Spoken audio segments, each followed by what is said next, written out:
Last lecture में went of factor की बातचीत शुरू कर दी थी और उसको कॉलिगेटिव प्रॉपर्टी से एट द एंड हमने थोड़ा सा रिलेट कर लिया था। सो आज जो हम आगे करेंगे, सबसे पहले क्वेश्चन से स्टार्ट करेंगे, थोड़ा सा कंसेप्ट पढ़ के क्वेश्चन को स्टार्ट करेंगे। So hello everyone, welcome to ABD game. और आज है हमारा लास्ट लेक्चर जिसका नाम है लेक्चर नंबर 10। नाम नहीं है, नंबर है, लेक्चर नंबर 10। और आज ये लेक्चर थोड़ा सा लंबा जाने वाला है क्योंकि जो कंसेप्ट हैं वो सारे के सारे इसी में कवर करने हैं, तो वो आज इस लेक्चर में कवर हो जाएंगे। बाकी हमारे जो 9 लेक्चर्स आ चुके हैं उन सब में हमने पूरा सोल्यूशन चैप्टर विद अच्छी क्वेश्चन प्रैक्टिस के साथ किया है। इसके साथ साथ नेक्स्ट लेक्चर जो आएगा वो एक पूरा इस पे क्वेश्चन प्रैक्टिस सेशन आएगा हमारे सॉल्यूशन चैप्टर का ही, तो उसको भी आप लोग जरूर देखिए।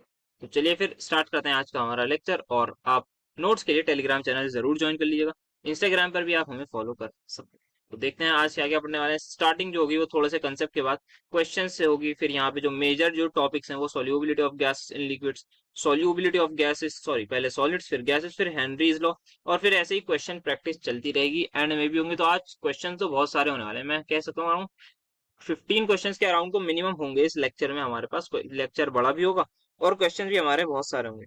तो चलिए फिर स्टार्ट करते हैं आज का हमारा लेक्चर। तो अभी तक जो देखा था वो ये देखा कि हमारे पास कॉलिगेटिव प्रॉपर्टीज जो हैं, जैसे कि डेल्टा टीबी डेल्टा टीएफ, ये सारी की सारी डायरेक्टली प्रोपोर्शनल है हमारी आई से। आई क्या है? आई हमारा सिंपली वेंट ऑफ फैक्टर है। So we can say all colligative properties, जितनी भी हमारी कॉलिगेटिव प्रॉपर्टीज हैं वो सारी की सारी डायरेक्टली प्रोपोर्शनल टू आई, या फिर आई इंटू कॉन्सेंट्रेशन है जितनी भी है। सो अगर कॉन्सेंट्रेशन हमारी सेम होगी तो हम ये कह सकते हैं, क्योंकि मैक्सिमम क्वेश्चंस हमारे ऐसे आएंगे जिसमें हमें डायरेक्टली इस चीज का यूज करना पड़ेगा। बट यहाँ पे एक थोड़ा सा हमारे पास आता है, डेल्टा टी भी हमारी जो है वो एक कॉलिगेटिव प्रॉपर्टी है, तो वो डायरेक्टली प्रोपोर्शनल होगी आई के। डेल्टा टीएफ हमारी एक कॉलिगेटिव प्रॉपर्टी है, वो भी डायरेक्टली प्रोपोर्शनल होगी आई के। तो डिप्रेशन इन फ्रीजिंग पॉइंट जितना ज्यादा होगा जितना ज्यादा वेंट ऑफ फैक्टर होगा, एलिवेशन इन बॉइलिंग पॉइंट उतना ज्यादा होगा जितना ज्यादा वेंट ऑफ फैक्टर होगा। But sometimes the question ask कि बॉइलिंग पॉइंट में बताओ, कि टीबी बताओ एंड टीएफ बताओ, कि बॉइलिंग पॉइंट ऑफ सॉल्यूशन और boiling freezing point of solution, इसमें क्या फर्क होगा। तो सम पीपल थिंक कि ये भी डायरेक्टली प्रोपोर्शनल होंगे, बट थोड़ा सा इसमें ट्विस्ट आता है। जो हमारा डेल्टा टीबी होता है वो क्या होता है? डेल्टा टीबी हमारे पास होता है temperature of solution minus temperature of जो भी हमारे पास प्योर सॉल्वेंट है। डेल्टा टीएफ क्या होता है? डेल्टा टीएफ हमारे पास उल्टा होता है, यहाँ पे टेम्परेचर ऑफ जो हमारे पास सॉल्वेंट होता है माइनस टेम्परेचर ऑफ सॉल्यूशन। तो ये हमारे पास यहाँ पे ये डिफरेंस आया था। ड्यू टू दिस डिफरेंस हमारे पास ये आ गया, हमारे पास टेम्परेचर ऑफ द सॉल्यूशन। ये हमारे पास डेल्टा टी, सॉरी ये हमारे पास टीएस आई है, टेम्परेचर ऑफ सॉल्यूशन। ये जितना ज्यादा होगा उतनी ज्यादा हमारे डेल्टा टीबी की वैल्यू होगी। तो हम ये कह सकते हैं सिंपली, जितना हमारे पास बॉइलिंग पॉइंट टीएस, यहाँ पे मैं बॉइलिंग पॉइंट लिख रहा हूँ, वो डायरेक्टली प्रोपोर्शनल होता है आई से। तो यहाँ पे वी कैन सिंपली राइट के बॉइलिंग पॉइंट ऑफ सॉल्यूशन, कोई भी अगर कंपाउंड है उसका बॉइलिंग पॉइंट है, simple boiling point of solution है, वो हमारा डायरेक्टली प्रोपोर्शनल होता है आई से। But what about freezing point of solution? ये हमारे पास फ्रीजिंग पॉइंट है सॉल्यूशन। अब जितनी ज्यादा मेरी डेल्टा टीएफ की वैल्यू होगी, मान लेते हैं सपोज मेरे पास डेल्टा टीएफ की वैल्यू है 4, और हम केस ले लेते हैं वाटर का। वाटर का केस ले लेते हैं, ये मेरे पास 0 का, तो minus delta, sorry minus TS, तो मेरे पास फ्रीजिंग पॉइंट ऑफ सोल्यूशन क्या आ गया? -4। मान लेते हैं अब मैं डेल्टा टीएफ की वैल्यू बढ़ा रहा हूँ। डेल्टा टीएफ किसके डायरेक्टली प्रोपोर्शनल है? आई के। अगर आई बढ़ा होगा तो मान लेते हैं डेल्टा टीएफ भी बढ़ेगा। नाउ आई एम टेकिंग 8 ली मैंने डेल्टा टीएफ की वैल्यू, वाटर है मेरे पास तो ये 0 होगा, माइनस टीएस। तो मेरी जो फ्रीजिंग पॉइंट ऑफ सोल्यूशन है वो क्या हो गया? -8। तो क्या यहाँ पर मेरा freezing point of solution decrease हो गया है? यस सर, आपका डिक्रीज हो गया है, बिकॉज यहाँ पे क्या है, -8 जो है वो छोटा होता है, क्योंकि नेगेटिव साइन की वजह से ये छोटा होगा। तो जो फ्रीजिंग पॉइंट सोल्यूशन का है वो डेल्टा टीएफ के इनवर्सली प्रोपोर्शनल है, क्योंकि देखना है आप यहाँ पे डेल्टा टीएफ की वैल्यू 8 थी, बट यहाँ पे फ्रीजिंग पॉइंट -8 आया, तो उसका मतलब जितना ज्यादा डेल्टा टीएफ उतना कम हमारे पास freezing point of the solution. So we can clearly see यहाँ से कि जो हमारे पास फ्रीजिंग पॉइंट ऑफ सोल्यूशन होता है वो इनवर्सली प्रोपोर्शनल होता है वेंट ऑफ फैक्टर के। तो यहाँ पे हम ये पॉइंट एक बहुत इंपॉर्टेंट पॉइंट लिख सकते हैं डायरेक्टली। अब हम इससे क्वेश्चन करेंगे कि जो भी फ्रीजिंग पॉइंट होगा सॉल्यूशन का, किसी भी सॉल्यूशन में फ्रीजिंग पॉइंट अगर पूछे, सिर्फ एलिवेशन, वो एलिवेशन इन बॉइलिंग पॉइंट की बात नहीं हो रही, डिप्रेशन इन फ्रीजिंग पॉइंट की बात नहीं हो रही, फ्रीजिंग पॉइंट ऑफ सॉल्यूशन की बात हो रही है, तो वो इनवर्सली प्रोपोर्शनल टू आई होगा। ये दो पॉइंट बहुत ही ज्यादा इंपॉर्टेंट है, और फ्रीजिंग पॉइंट वाला तो बहुत ज्यादा इंपॉर्टेंट है, ये बहुत ज्यादा पूछा जाता है, ये जरूर याद रखिएगा। तो ये हमारे पास कुछ बेसिक कंसेप्ट है। एक आध कंसेप्ट और देख लेते हैं। अगर हमारे पास ये दे रखा हो क्वेश्चन में कि आपकी 100% डिसोसिएशन है, या फिर नॉन इलेक्ट्रोलाइट भी दे रखा हो, तो डायरेक्टली हम लिख सकते हैं I is equal to n. आप इसको डिराइव भी कर सकते हैं, I is equal to one plus n minus one into alpha. करके देख लेता हूँ, one plus n minus one into alpha. Alpha की वैल्यू 100% में डिसोसिएशन में क्या हो जाएगी, वन। तो यहाँ पे वन से वन ये कैंसिल हो जाएगा, तो आई की वैल्यू मेरी आ जाएगी, सॉरी आई की वैल्यू आ जाएगी एन। सिमिलरली अगर हमारे पास केस हो जिसमें दे रखा हो 100% एसोसिएशन, तो अगर 100% एसोसिएशन का केस होगा तो आई की वैल्यू मेरे पास आ जाएगी वन अपॉन एन। इसको भी आप अल्फा की वैल्यू वन पुट करके देख सकते हैं। तो ये दो तीन छोटी छोटी चीजें हमें पता होनी चाहिए। आइए अब चलते हैं हम अपने क्वेश्चंस की तरफ। तो सबसे पहले हमारे पास नीट 2016 में ये क्वेश्चन आया हुआ है। हमसे पूछा गया है वेंट ऑफ फैक्टर बताना है for a dilute aqueous solution of a strong electrolyte. यहाँ पे इन्होंने दे दिया है स्ट्रॉन्ग इलेक्ट्रोलाइट, इसका मतलब अल्फा की वैल्यू हमें वन ही लेके चलनी है। Of barium hydroxide, so barium hydroxide क्या होता है हमारे पास, BaOH होल टू एस। अगर आप इसको ब्रेक डाउन करके लिखना चाहें ब्रेक डाउन लिख सकते हैं, वरना आप डायरेक्टली लिख सकते हैं एन की वैल्यू जो होगी, एक बेरियम में दो हाइड्रोक्साइड आयन है, तो एन की वैल्यू आ जाएगी तीन। आंसर आ जाएगा ऑप्शन नंबर डी। ज्यादा देर नहीं लगानी होती ऐसे क्वेश्चन में, देखते ही आंसर करना होता है। Next, which of the following electrolytes has the same value of van't Hoff factor, किस कौन कौन से इलेक्ट्रोलाइट्स की सेम वैल्यू होगी वेंट हॉफ फैक्टर की as that of Al2SO4, 100% ionisation दे रखी। तो सबसे पहले इसकी निकाल लेते हैं। तो इस Al2SO4 होल थ्राइस की जो हमारे पास वेंट ऑफ फैक्टर होगा उसकी वैल्यू क्या होगी, सर इसकी वैल्यू आप सिंपली कैलकुलेट कर सकते हैं, 2 + 3 5। तो जिसकी भी 5 होगी वो हमारा आंसर आ जाएगा। तो शुरू करते हैं डी ऑप्शन से। तो डी ऑप्शन में एन की वैल्यू क्या होगी, सर एल्यूमिनियम एक है और यहाँ तीन, तो ये चार हो जाएगा। यहाँ पे अगर हम देखना चाहें तो एन की वैल्यू पोटेशियम तीन, और हम इस पूरे को कैसे single as a single treat करते हैं, तो यहाँ पे 3+1, यहाँ भी 4 आ गया। K2SO4 में अगर हम देखें तो दो पोटेशियम और एक सल्फेट, तो यहाँ पे एन की वैल्यू आ जाएगी 3। यहाँ पे अगर हम देखें तो एन की वैल्यू 4 पोटेशियम और एक हमारे पास ये पूरा कोऑर्डिनेशन कॉम्प्लेक्स, तो यहाँ पे आ जाएगी 5। तो हमारे पास क्या चाहिए, यस हमें 5 वाला ही आंसर चाहिए। सो हमारा आंसर क्या हो जाएगा, ऑप्शन नंबर 5। AIPMT 2015 में ये बहुत सिंपल सा क्वेश्चन आया। Next, the Van Hoff factor for a compound which undergo dissociation in one solvent and association in other solvent। तो यहाँ पे हमसे पूछा गया है, एक हमारे पास कोई भी हमारे पास मान लेते हैं एक हमारे पास कंपाउंड है AB, किसी एक सॉल्वेंट में वो ब्रेक डाउन हो गया है A+ और B- में। वहीं हमारे पास दूसरा कोई एक हमने सॉल्वेंट लिया, उसमें वो एसोसिएशन हो गया है किसी n नंबर ऑफ कंपाउंड। अब हमसे पूछा गया है वेंट ऑफ फैक्टर की वैल्यू क्या होगी। सो हमें पता है I is equal to one plus n minus one into alpha होता है। तो जब भी हमारे पास डिसोसिएशन होता है तो नंबर ऑफ पार्टिकल्स बढ़ते हैं, मतलब I की वैल्यू हमारी हमेशा ग्रेटर देन वन आती है डिसोसिएशन के केस में। ये हम अपनी थ्योरी में पढ़ के आ चुके हैं। और जब भी एसोसिएशन होता है तो आई की वैल्यू क्या आती है, लेस देन वन आती है। हमारे पार्टिकल्स जो है वो डिक्रीज होते हैं, ये हमने बहुत ही अच्छे से देखा। तो आंसर क्या होगा हमारे पास, पहले डिसोसिएशन है तो मतलब पहले ग्रेटर देन वन, देन बाद में लेस देन वन, बाद में हमें चाहिए less than one, less than one, less than one, yes. तो ये greater than one and less than one, so हमारे पास आंसर हो जाएगा ऑप्शन नंबर डी। बहुत ही ज्यादा ये सिंपल सा क्वेश्चन था हमारे पास। नेक्स्ट देखते हैं हमारे पास, the freezing point depression constant for water.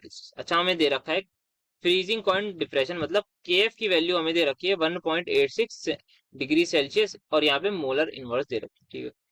हमें क्या दे रखा है, वेट ऑफ सॉल्वेंट दे रखा है 5 ग्राम, इज डिजोल्व इन 45 ग्राम। अच्छा हमें वेट ऑफ सॉल्वेंट भी दे रखा है हमें 45 ग्राम, सॉल्यूट का दे रखा है 5 ग्राम, सॉल्वेंट का।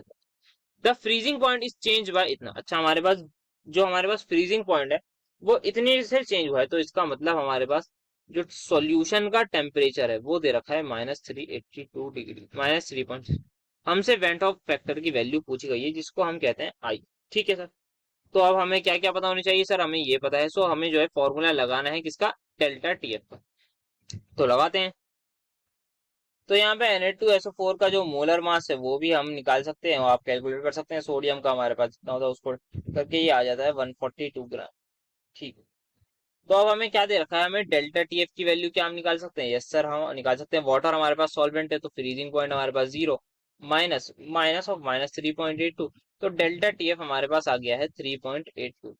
तो डेल्टा TF अब किसके इक्वल होगा, sir delta TF is equal to i, जो कि वेंट ऑफ फैक्टर निकालना है, इनटू के एफ की वैल्यू कितनी दे रखी है सर, 1.86 दे रखी है के एफ की वैल्यू, ठीक है। एंड देन हमें और क्या गिवन है सर, और हमें गिवन है इनटू मोलैलिटी के लिए गिवन वेट गिवन है, that is 5 gram. Molecular weight कितना है 142, तो given weight upon molecular weight. अब हमें weight of solvent that is 45 दे रखा है, इनटू कर देंगे हम थाउजेंड्स, तो ये हमारे पास ये चीजें हमें गिवन थी।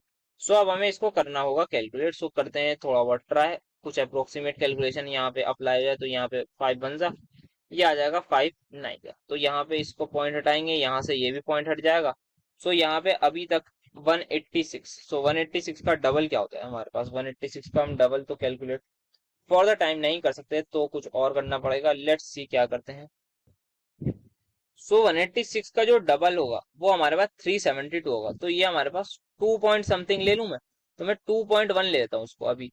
सो आई की वैल्यू जो है वो मेरे पास आ रही है 2.1। यहाँ पे जो डिनोमिनेटर में ये मल्टीप्लाई आ जाएगा इंटू 9 इंटू 142 डिवाइडेड बाय मेरे पास आ जाएगा ये 100। तो अभी तक मेरे पास ये आ रही है। तो ऑप्शंस क्या है हमारे पास, ऑप्शंस भी हमारे पास ठीक है, क्लोज, कोई एज सच बहुत दूर दूर नहीं है, तो मतलब आंसर निकल सकता है। तो 2.1 को मैं अभी के लिए एज इट इज रह दे रहा हूँ, इसको मैं मल्टीप्लाई करता हूँ। सो 9 टू से मेरे पास होता है 18, देन मैं एक कैरी ले लेता हूँ, सो कैरी ले लूंगा 9 टू 18, 1 4 सा 37 का 7 3 कैरी हो गया मेरे पास। सो यहाँ पे ये 12 आ जाएगा और मैं उससे डिवाइड कर दूंगा 100 से, तो यहाँ पे मेरे पास अभी तक जो आ रहा है वो ये आ रहा है 12.06।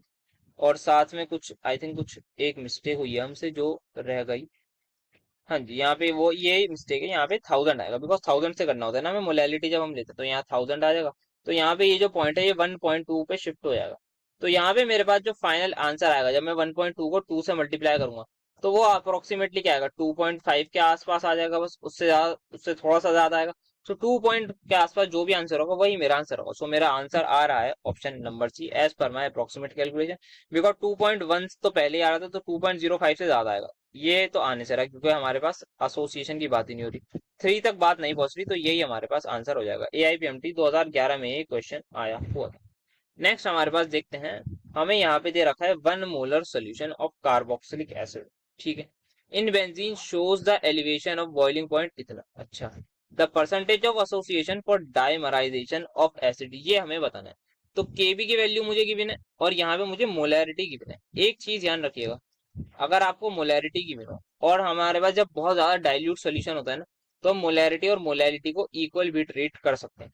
जनरली हम ऐसा कर लेते हैं मोलैरिटी और मोलैलिटी को केस में, जब भी हम किसी भी क्वालिटेटिव प्रॉपर्टी का क्वेश्चन करते हैं ना, तो हम इसको इक्वल ट्रीट कर सकते हैं। तो डेल्टा टीवी की वैल्यू मुझे दे रखी है 1.518। क्या निकालना है हमें, निकालना है परसेंटेज एसोसिएशन, मतलब परसेंटेज अल्फा हमें निकालना है। यहाँ पे और क्या क्या चीजें गिवन है वो थोड़ा सा देख लेते हैं। तो मुझे गिवन है केबी की वैल्यू दैट इज 2.52। तो यहाँ पे अब लगाते हैं formula. So delta TB is equals to 1.578 is equals to, यहाँ पे डेल्टा टीबी की वैल्यू हमें केबी, मोलैरिटी हमारे पास हमने 1 ले रखी है और आई हमारे पास है। सो जो आई की वैल्यू है वो अप्रोक्सीमेटली मेरे पास आ जाएगी 1.58 ले लेता हूँ मैं इसको अभी के लिए, और 2.52, तो ये आ जाएगी 158 अपॉन 252। आई की वैल्यू अभी तक मेरे पास ये आ रही, ठीक है। सो अब मैं आई को क्या ऐसा करूं, अब आई की वैल्यू जो है मुझे मुझे निकालना क्या है, मुझे परसेंटेज एसोसिएशन निकालना है। तो यहाँ पे ये जो 158/2 है, पहले इसको कैंसिल कर लेते हैं, तो ये आ जाएगा 79 अपॉन 126। सो आई की वैल्यू क्या हो जाएगी मेरे पास 1 plus 1 upon n minus 1 into alpha. अब यहाँ पे n की वैल्यू क्या होगी, सो यहाँ पे हम देख सकते हैं, यहाँ पे क्लियरली मेंशन है डायमराइजेशन, तो डायमराइजेशन में मेरी n की वैल्यू हो जाएगी 2। तो यहाँ पे अब मुझे 1 को मैं इस साइड भेज देता हूँ और इक्वल टू पुट कर देता हूँ 2 पे। सो यहाँ पे जो अभी तक है मेरे पास 79 upon 126 minus 1 is equal to half, यहाँ पे 1 upon 2 minus 1 into alpha. So यहाँ पे -1 आ जाएगा, तो मतलब माइनस, इसको मैं डायरेक्टली लिख देता हूँ, माइनस ऑफ अल्फा/2, माइनस को मैं उधर भेज देता हूँ, तो ये हो जाएगा 1 माइनस 79 अपॉन 126 है, सॉरी 126 इज इक्वल्स टू अल्फा/2। अब इसको और फर्दर मैं कैंसिल कर सकता हूँ। सो अल्फा की वैल्यू जो आ रही है 126 माइनस 79 डिवाइड बाय, इसको लिख देते हैं 63। सो अब इसको, सॉरी यहाँ पे अगेन मैंने गलती कर दी, ये करते हैं इसको अब सब्ट्रैक्ट करते हैं। तो ये आ रहा है 47/63 के इक्वल। 47 को मैं थोड़ा सा आगे मान लेता हूँ, इसको लेट सपोज 48 कर देता हूँ, उसको 64 कर देता हूँ। तो अब मैं जो देखूंगा तो ये आ जाएगा 3/4। तो मेरे अल्फा की वैल्यू आ गई फाइनली 3/4। और परसेंटेज अल्फा में जब निकालने जाऊंगा तो 3/4 इंटू 100 करूंगा, तो दैट इज 75%। तो कितनी परसेंटेज एसोसिएशन हो गई मेरे पास? 75% एसोसिएशन हो गई। तो एक थोड़ा सा अच्छा क्वेश्चन था, कैलकुलेटिव क्वेश्चन था, डायमराइजेशन पे क्वेश्चन था। जनरली हमारे पास डायमराइजेशन नहीं आते, बट ये क्वेश्चन हमारे पास था डायमराइजेशन। नेक्स्ट क्वेश्चन देखते हैं। तो यहाँ पे हमें दे रखा है एक MX2 कुछ सॉल्ट होगी, ये डिसोशिएट हो रही है M2 positive plus 2x minus, ये एक्वा साइंस में with a degree of dissociation. अच्छा हमें अल्फा की वैल्यू दे रखी है, हमें बताना है ratio of observe depression of the freezing point. अच्छा, तो यहाँ पे जो भी observe freezing point of the aqua solution या sorry depression, so observe delta TF upon क्या निकालना है?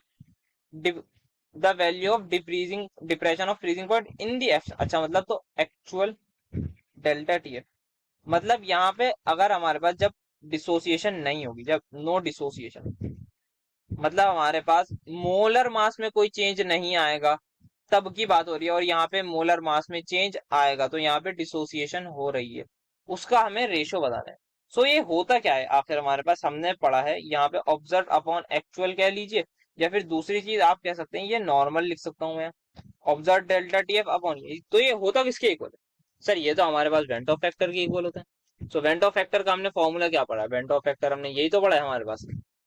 What is the formula for van't of factor? Sir वो हमारे पास होता है molar mass upon abnormal molar mass, यही हमारे पास होता है। तो बस सिंपली हमें यही बताना है, जो हमने देखा था वो यही तो देखा था। ये क्या होता है? नॉर्मल मोलर मास, क्योंकि मोलर मास हमेशा इनवर्सली प्रोपोर्शनल होता है उस किसके, किसी भी कॉलिगेटिव प्रॉपर्टी के, अपॉन ऑब्जर्व मोलर मास, यही होती है हमारी वेंट ऑफ फैक्टर। तो हमें आई की वैल्यू बतानी है, तो निकाल लेते हैं। सो यहाँ पे हमें अल्फा दे रखा है, so i is equal to 1 plus n-1। Sir n की वैल्यू क्या होगी? तो यहाँ पे n की वैल्यू आप देख सकते हैं, 3 आए ना, तो 3 हो जाएगी। So i is equal to 1 plus n-1 into alpha, alpha is 0.5। तो यहाँ पे आई की वैल्यू आ गई। तो यहाँ पे हम देख सकते हैं आई की वैल्यू आ रही है 2। तो ये जो हमसे रेशो पूछा गया है, इसका आंसर आ जाएगा 2। सो ये इसका आंसर हो गया। नेक्स्ट क्वेश्चन की तरफ बढ़ते हैं। अब यहाँ पे दे रखा है for 1 molar aqueous solution which one of the following will have the highest freezing point. तो यहाँ पे हमें हाईएस्ट फ्रीजिंग पॉइंट बताना है। ये जो H2O है, ये हमारे पास ऐसे ही एक न्यूट्रल मॉलिक्यूल है। ये हमारे पास अगर कोऑर्डिनेशन कंपाउंड पढ़ेंगे तो उसमें पता लगेगा। जस्ट ये एक हमारे पास हाइड्रोजन बॉन्डिंग हो रही होती है यहाँ पे ये न्यूट्रल मॉलिक्यूल है, ये किसी आयन में ब्रेक डाउन नहीं करता। जो मेन चीज है हमारे पास, हमें इस कॉम्प्लेक्स पर फोकस करना है, और हमें इसका ब्रेक डाउन आता है, हमें इसका एन निकालना आता है। तो आइए इसका एन निकालते हैं। तो हमें फ्रीजिंग पॉइंट बताना है किसका सबसे ज्यादा हाईएस्ट होगा। यहाँ पे वन सबकी कॉन्सेंट्रेशन दे रखी है सेम।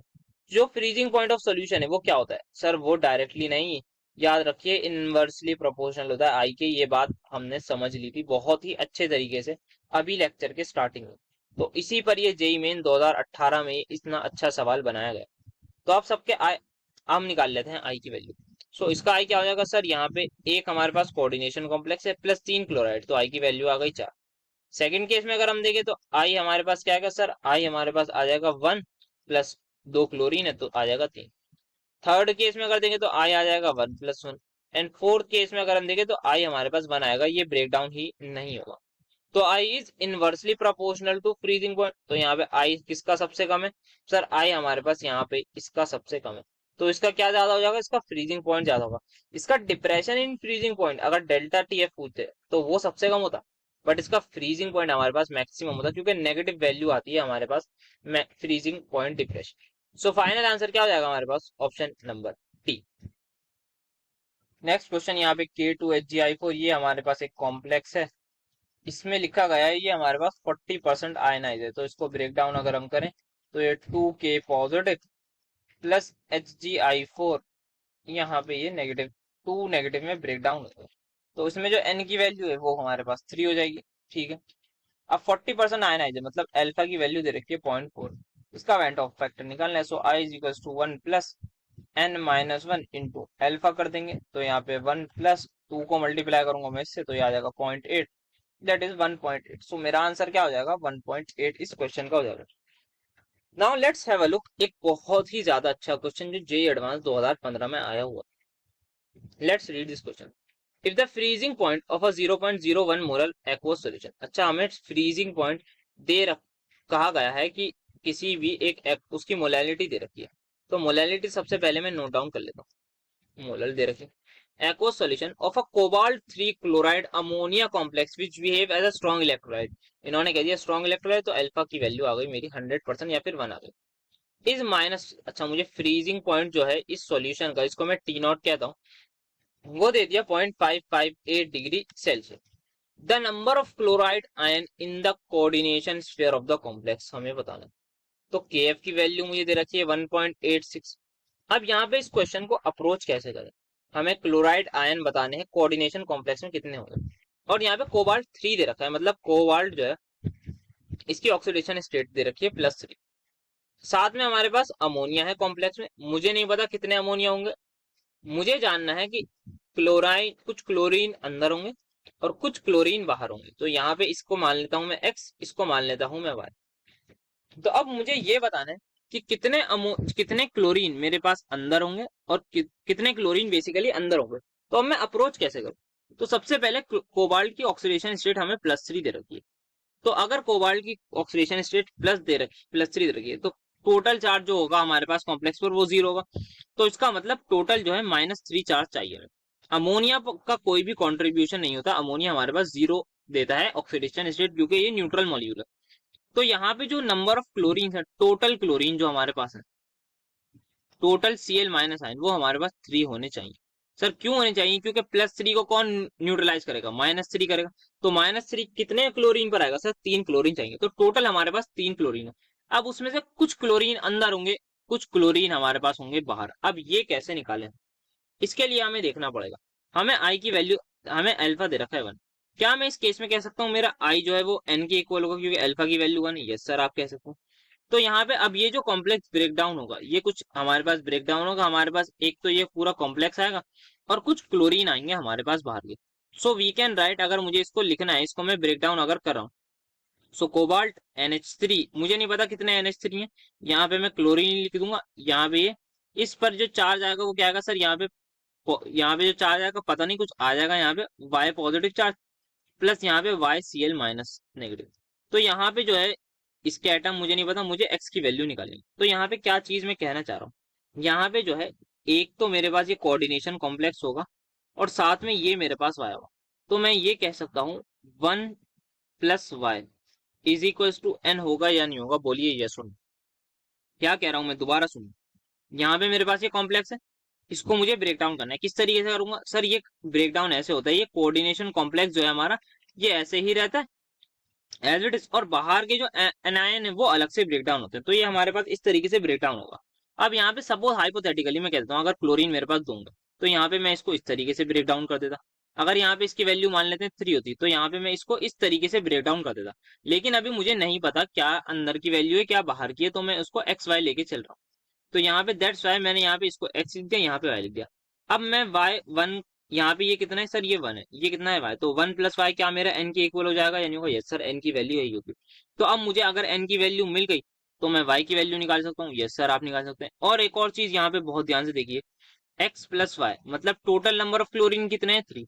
तो अगर मुझे सबसे पहले यहाँ से निकालनी है y की वैल्यू, y को मैं यहाँ पुट करके निकाल लूंगा x की वैल्यू। तो क्या ये आपको समझ में आई, एक बार मैं दोबारा ब्रीफिंग करता हूँ उस क्वेश्चन में। मोलैलिटी दी हुई है, टेम्परेचर फ्रीजिंग पॉइंट दे रखा है, केएफ दे रखा है, आई की वैल्यू n के इक्वल दे रखी है बिकॉज स्ट्रॉन्ग इलेक्ट्रोलाइट।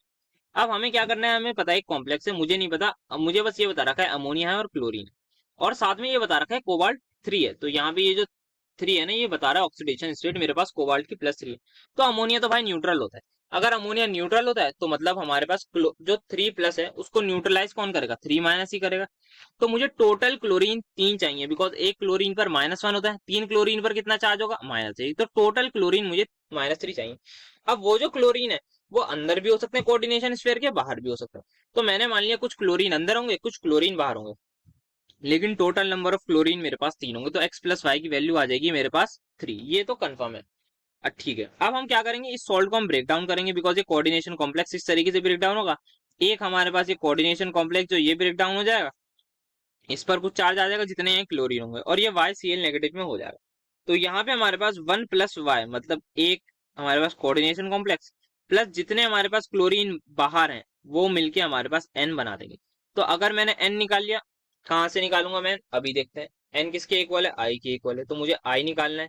फिर मैं y की वैल्यू निकालूंगा, और मैं y की वैल्यू यहाँ पुट करके x की वैल्यू निकालूंगा जो मुझे निकालना है। तो मुझे जो मेन चीज निकालनी है वो x की वैल्यू निकालनी है, क्योंकि मुझे कोऑर्डिनेशन स्फीयर के अंदर बताना है। तो ये मेरी अप्रोच रही है, इस तरीके से मुझे चीजों को कनेक्ट करना है। तो इतना कनेक्ट इसलिए करना पड़ रहा है बिकॉज ये हमारा है जेई एडवांस, भाई जेई में नीट नहीं है, तो इतना ज्यादा कनेक्ट करना पड़ेगा।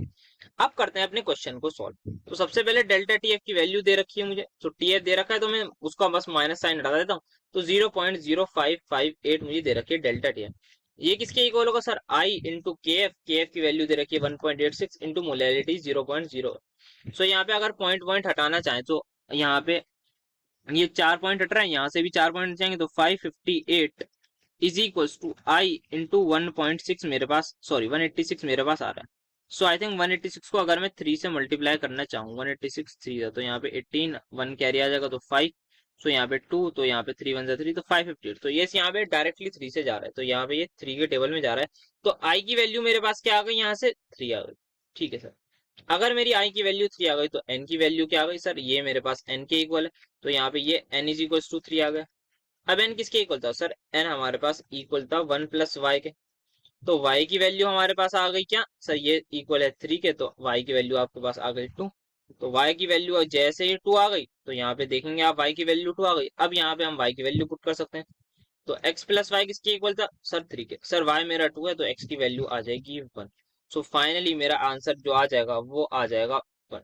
तो कितने क्लोरीन है मेरे पास, क्या बताना है मुझे, the number of chloride ion in the coordination sphere of the complex. तो मेरे पास जो कॉम्प्लेक्स में आ रहे हैं वो आ रहे हैं मेरे पास एक कॉम्प्लेक्स, एक क्लोरीन मेरे पास आ रहा। सो यहाँ पे फाइनली हम लिख देंगे 1।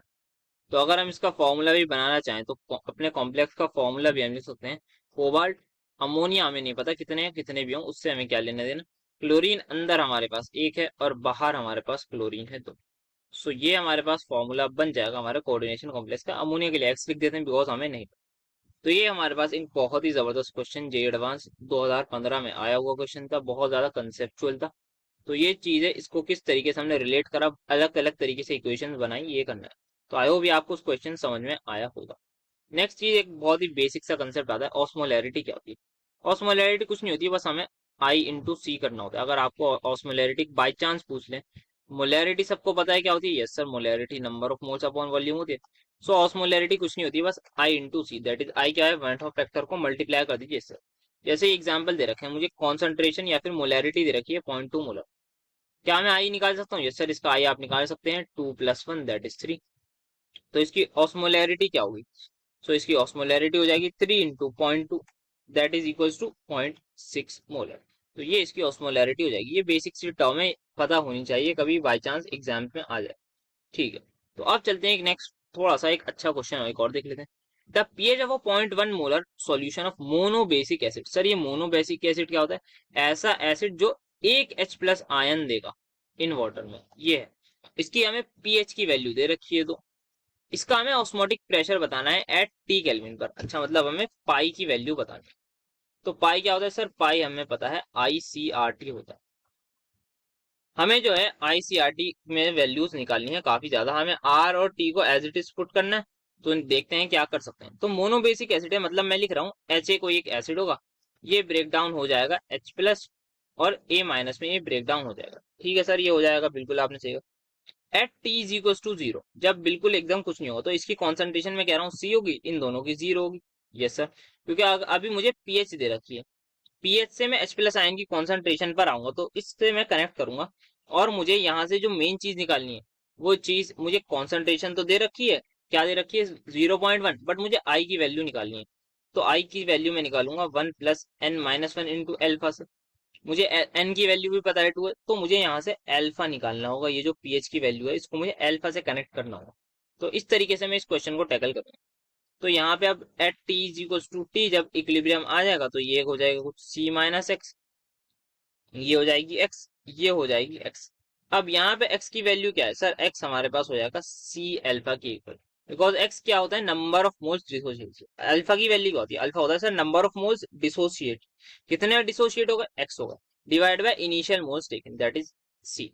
तो एक्स की वैल्यू आ जाएगी सी अल्फा, तो सी माइनस सी अल्फा, यहाँ भी हो जाएगा सी अल्फा, यहाँ भी ये हो जाएगा सी अल्फा। तो ये हमारे पास हो गई एक्स की वैल्यू। ठीक है सर। तो H प्लस आयन की जो कॉन्सेंट्रेशन है, H प्लस आयन की जो कॉन्सेंट्रेशन है वो किसके इक्वल है सर, वो इक्वल आ गए सी अल्फा के। और हमें पता है pH is equal to minus of log H plus ion होती है। यस सर, ये बात भी पता है। पीएच की वैल्यू क्या है 2, तो यहाँ से H प्लस आयन की डायरेक्टली हम कॉन्सेंट्रेशन कह सकते हैं कि ये इक्वल आ जाएगी 10⁻⁻²। तो यहाँ पे इसकी वैल्यू क्या है, 10⁻⁻² इज इक्वल टू कॉन्सेंट्रेशन है 10⁻⁻1, अल्फा हमें निकालना है। सो अल्फा की वैल्यू आ जाएगी 10⁻⁻1 दैट इज 1/10। तो अल्फा की वैल्यू हमने फाइंड आउट कर ली है, दैट इज 1/10। अब निकाल लेते हैं आई की value. So i is equal to 1 plus n, कितना है सर, यहाँ पे एन है 2, तो 2 - 1 इंटू अल्फा इज अगेन 1/10। तो ये आ जाएगी मेरे पास 1. सो आई की वैल्यू आ गई 1.1। सो ठीक है, तो आई मेरे पास 1.1 आ गया। सो पाई की वैल्यू अब मैं इजीली कैलकुलेट कर सकता हूँ। तो pi is equal to 1.1 into मेरे पास ये है 0.1 into R into T, as it is रहेगा। तो ये आ जाएगी 0.11 आर टी। तो ये मेरे पास वैल्यू आ गई ऑस्मोटिक प्रेशर की। तो ये अगेन एक थोड़ा सा अच्छा लेवल का क्वेश्चन था जहां पे चीजों को हमें कनेक्ट करना सीखा है। तो हमने यहाँ पे एक तो जे एडवांस वाले क्वेश्चन में चीजों को कनेक्ट करना सीखा, एक यहाँ पे सीखा किस तरीके से हम equilibrium that is ionic equilibrium pH से हमने इसको कनेक्ट करा है। सो आई होप ये चीज भी आप सभी को समझ में आई हो। स्टार्ट करने जा रहे हैं solubility of solids in liquid. हम solubility of solid in liquid में कहते कितने। अब यहाँ पे एक सॉल्वेंट ले लेते हैं, सपोज लेट सपोज वाटर ही ले लेते हैं। उसकी क्वांटिटी हमें लेनी है 100 ml। 100 ml मैंने वाटर लिया। अब मैं कोई भी सॉल्यूट बाहर से ऐड कर रहा हूँ, मैंने ऐड करा, मैंने डिसॉल्व करा, डिसॉल्व हो गया, फिर ऐड करा, फिर ऐड करा, फिर मैं ऐड करते जा रहा हूँ, करते जा रहा हूँ, करते जा रहा हूँ। एक ऐसा पॉइंट आया, मैंने जैसे ही हल्का सा सॉल्यूट ऐड करा तब वो डिसॉल्व ही नहीं हो रहा। मतलब मुझे यहाँ पे उसका पी दिख रहा है कि मतलब ये भाई डिसॉल्व नहीं हो रहा। अब ये डिसॉल्व नहीं हो रहा तो उस सॉल्यूशन को हम क्या कहते हैं, सैचुरेटेड सॉल्यूशन। सपोज शुगर ही ले लेते हैं, मैं चीनी डाल रहा हूँ और उसको डिसॉल्व कर रहा हूँ स्पून से, आप कह सकते हैं जो डिसॉल्व करते हैं वो करता जा रहा हूँ, करता जा रहा हूँ, करता जा रहा हूँ। एक पॉइंट ऐसा आया जहां पे मैंने एक चीनी का एक क्रिस्टल डाला और देखा अब ये तो डिसॉल्व ही नहीं हो रहा। तो वही पॉइंट मेरा क्या कहलाएगा, सैचुरेटेड सॉल्यूशन। सो अब ये मेरे पास solubility of solid in liquid की डेफिनेशन क्या होगी, तो ये होती है हमारे पास maximum amount, maximum amount of solid, कितना मैक्सिमम अमाउंट, कितनी चीनी मेरे पास डिसॉल्व हुई है इन 100 ml वाटर, कितनी चीनी मेरे पास डिसॉल्व हो गई है इन 100 ml वाटर में to form a saturated solution, in 100 ml of liquid to form saturated solution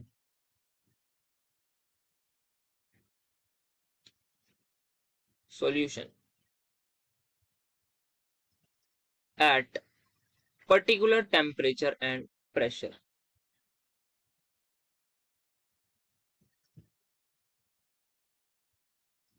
and pressure।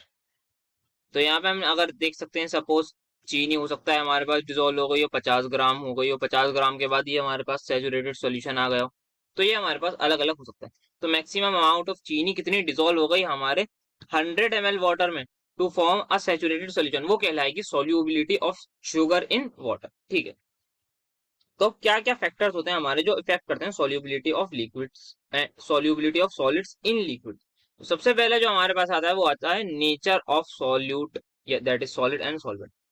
अगर मेरे पास इन दोनों का नेचर सेम है, अगर मेरे पास solute that is solid nature अगर इनका सेम है, जैसे कि अगर ये भी दोनों पोलर हैं या फिर दोनों नॉन पोलर हैं, तो then due to the property, जो प्रॉपर्टी ये 9th 10th क्लास में हम सुनते हैं कि ऐसी एक प्रॉपर्टी होती है जो कहते हैं लाइक डिसॉल्व्स लाइक। यहाँ लाइक का मतलब वो वाला लाइक नहीं, लाइक का मतलब है मतलब सेम, जो एक जैसे होते हैं, तो इस वजह से they are soluble in each other. Sir example देंगे? बिल्कुल अभी देंगे, just they are soluble in each other. ठीक है। अब यहाँ पे जैसे कि कोई भी पोलर सॉल्यूट हो, कोई भी पोलर सॉल्यूट हमारे पास हम ले सकते हैं, पोलर सॉल्यूट, वो डिसॉल्व हो जाएगा पोलर सॉल्वेंट में। और नॉन पोलर किसमें होगा सर? नॉन पोलर सॉल्वेंट में हो जाएगा, इन पोलर सॉल्वेंट। सर कोई एक आध एग्जांपल दे देंगे? बिल्कुल एग्जांपल भी मिलेंगे आपको। तो यहाँ पे पोलर सॉल्यूट का एग्जांपल मैं कह देता हूँ, शुगर। चीनी क्या होती है? C12H22O11, ये हमारे पास दैट इज सुक्रोज होती है। ग्लूकोज ये हमारे पास पोलर मॉलिक्यूल है। फ्रक्टोज ये हमारे पास पोलर मॉलिक्यूल है। सर पोलर सॉल्वेंट का भाई सबसे अच्छा एग्जांपल हमारे पास आता है पानी। तो हम देख सकते हैं चीनी पानी में सॉल्यूबल होती है, तो यहाँ पे ये डिजोल्व होती है। ठीक है सर। बट अगर कोई क्या सॉल्ट सर NaCl ये सब, इसका क्या होगा? तो इसका रीजन आपको केमिकल बॉन्डिंग क्लास 11 में पढ़ाया जाता है, दैट इज हाइड्रेशन एनर्जी से। वो यहाँ का कंसेप्ट नहीं है लाइक डिजोल्व लाइक वाला। ठीक है जी। तो अब यहाँ पे जैसे कि नॉन पोलर सोल्यूट होगा, कोई भी मेरे पास अगर नॉन पोलर सोल्यूट हुआ तो वो किस में डिजोल्व होगा? ऑब्वियस सी बात है सर, नॉन पोलर सॉल्वेंट में। Dissolves in non polar solvent.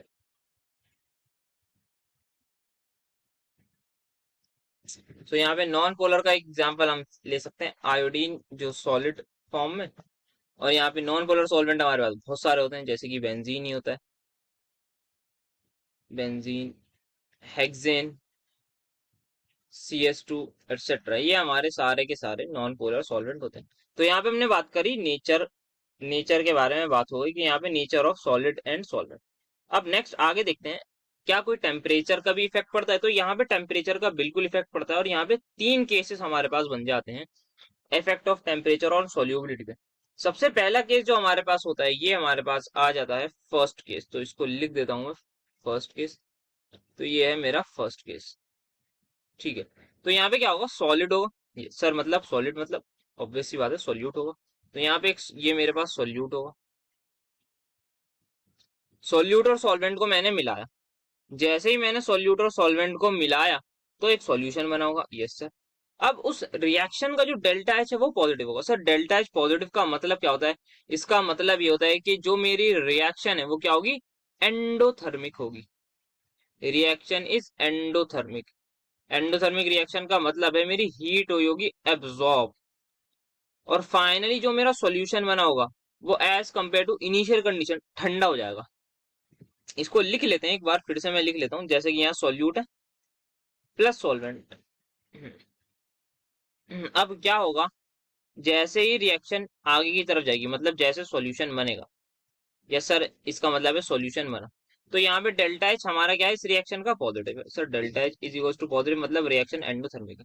अब यहाँ पे कुछ टेम्परेचर होगा, मान लेते हैं 500 केल्विन, सपोज के ऐसे ही करूँ सपोज। अब जैसे ही आप सॉल्यूशन का देखेंगे तो टेम्परेचर डिक्रीज हो चुका होगा। सर कितना होगा? हो सकता है 400, 400 हो, 490 हो, 300 हो, मुझे नहीं पता कितना हो, बट 500 से कम ही होगा। सपोज कर लेते हैं 400 केल्विन।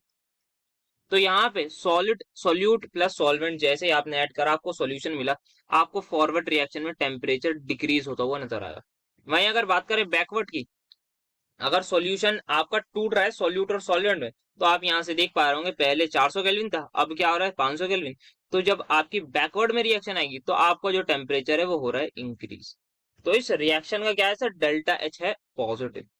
तो यहाँ पे अगर हमने इंक्रीज कर दिया टेम्परेचर को, अगर टेम्परेचर मैंने इंक्रीज कर दिया तो क्या होगा? सर जैसे ही आप टेम्परेचर इंक्रीज कर देंगे तो इक्विलिब्रियम किधर शिफ्ट हो जाएगा? सर जैसे ही आपने टेम्परेचर इंक्रीज करा, ली चैटरियल प्रिंसिपल कहता है कि जो भी काम हो रहा है उसको अपोज करो। अगर आपने टेम्परेचर इंक्रीज कर दिया है तो इक्विलिब्रियम किधर शिफ्ट होगा? सो इक्विलिब्रियम हमारा शिफ्ट होने लगेगा फॉरवर्ड की तरफ। ली चैटरियल प्रिंसिपल के अकॉर्डिंग वो कहता है जो भी काम हो रहा है उसको अपोज करो, मतलब टेम्परेचर इंक्रीज करा, हम रिएक्शन इधर चाह रहे हैं, but according to Le Chatelier principle हम उसको अपोज करेंगे, तो equilibrium will shift towards forward reaction. और फाइनली हमारी जो सोल्यूबिलिटी है इसका मतलब क्या हो जाएगी? इंक्रीज हो जाएगी, क्योंकि यहाँ पे हमें सॉल्यूशन ज्यादा मिल रहा है, ये ज्यादा आपस में रिएक्ट कर रहे हैं, ज्यादा हमारे पास अच्छे तरीके से ये डिसॉल्व हो रहे हैं, तो सॉल्युबिलिटी इंक्रीज होगी। तो जब भी रिएक्शन एंडोथर्मिक हो और हम टेम्परेचर इंक्रीज करें तो हमारी सॉल्युबिलिटी इंक्रीज हो जाएगी। इसको एक लाइन में लिख लेते हैं। अगर मेरी रिएक्शन इज एंडोथर्मिक, अगर रिएक्शन है एंडोथर्मिक, तो उससे क्या हो रहा है, रिएक्शन अगर एंडोथर्मिक है तो डेल्टा एच मेरा है पॉजिटिव। अगर डेल्टा एच पॉजिटिव है और मैंने टेम्परेचर इंक्रीज कर दिया तो सॉल्युबिलिटी भी इंक्रीज हो जाएगी, सॉल्युबिलिटी इंक्रीज हो जाएगी। इसको बहुत ध्यान से बिल्कुल एकदम याद रखना होगा, तो ये चीज एकदम याद रखनी है। ठीक है जी। क्या सर ऐसी कौन से सॉल्यूट होते हैं जिनकी सॉल्युबिलिटी इंक्रीज होती है? एग्जाम्पल आपको इसका याद नहीं रखना, क्योंकि मैंने 3 केसेस बताए, आगे के जो 2 केसेस हैं उनके याद रखने। जिसमें जितने भी आपको कुछ भी पूछ लें एग्जाम में, कोई सी भी सॉल्यूट दे दें, आप उसको आंख बंद करके कह सकते हैं कि ये मेरी सॉल्युबिलिटी इसकी इंक्रीज ही होगी टेम्परेचर इंक्रीज करने पे। डेल्टा एच मेरा पॉजिटिव ही आएगा, रिएक्शन एंडोथर्मिक होगी, एक्सेप्ट कुछ 3 4 5 को छोड़ के जो कि याद करानी है। तो यहाँ पे शुगर हो, KNO3 हो, KCl हो, ये सारी की सारी आप आग बंद करके कह सकते हैं ये आपकी एंडोथर्मिक हुई। सेकंड केस हमारे पास आता है, अगर हमारे पास जो सोल्यूट है और सॉल्वेंट है, इन दोनों का आपने मिक्स करा, आपने देखा जो फॉरवर्ड में आपका सॉल्यूशन बन गया। बट इस वक्त क्या है सर, इस वक्त डेल्टा एच नेगेटिव है। डेल्टा एच नेगेटिव का मतलब क्या होता है सर? डेल्टा एच नेगेटिव का मतलब होता है रिएक्शन हमारी एक्सोथर्मिक है। रिएक्शन एक्सोथर्मिक का मतलब क्या होगा? हीट विल बी रिलीज, तो हीट रिलीज होगी तो फाइनली टेम्परेचर बढ़ जाएगा। अगर यहाँ पे मेरे पास सपोज 400 केल्विन है टेम्परेचर, तो यहाँ पे आते आते टेम्परेचर बढ़ जाएगा, हो सकता है 420 हो सकता है 500 हो सकता है 600, कुछ भी हो सकता है, लिख लेते हैं 500 केल्विन ऐसे। तो इस साइड आने में क्या हो रहा है, टेम्परेचर मेरा इंक्रीज होगा। वहीं अगर मैं बैकवर्ड आ रहा हूँ तो आप खुद ही देख कर बता सकते हैं कि यहाँ पे जो है टेम्परेचर डिक्रीज हो रहा है। सो एक्सोथर्मिक रिएक्शन में एकदम इसका उल्टा होता है। फॉर एक्सोथर्मिक रिएक्शन लिख लेते हैं इस लाइन को भी, फॉर एक्सोथर्मिक रिएक्शन अगर हमने टेम्परेचर बढ़ाया तो क्या होगा सर, उसको अपोज करना है। इफ वी इंक्रीज टेम्परेचर तो क्या होगा सर, उसका अपोजिट मतलब जो इक्विलिब्रियम है वो शिफ्ट हो जाएगा बैकवर्ड की तरफ। Equilibrium will shift towards backward.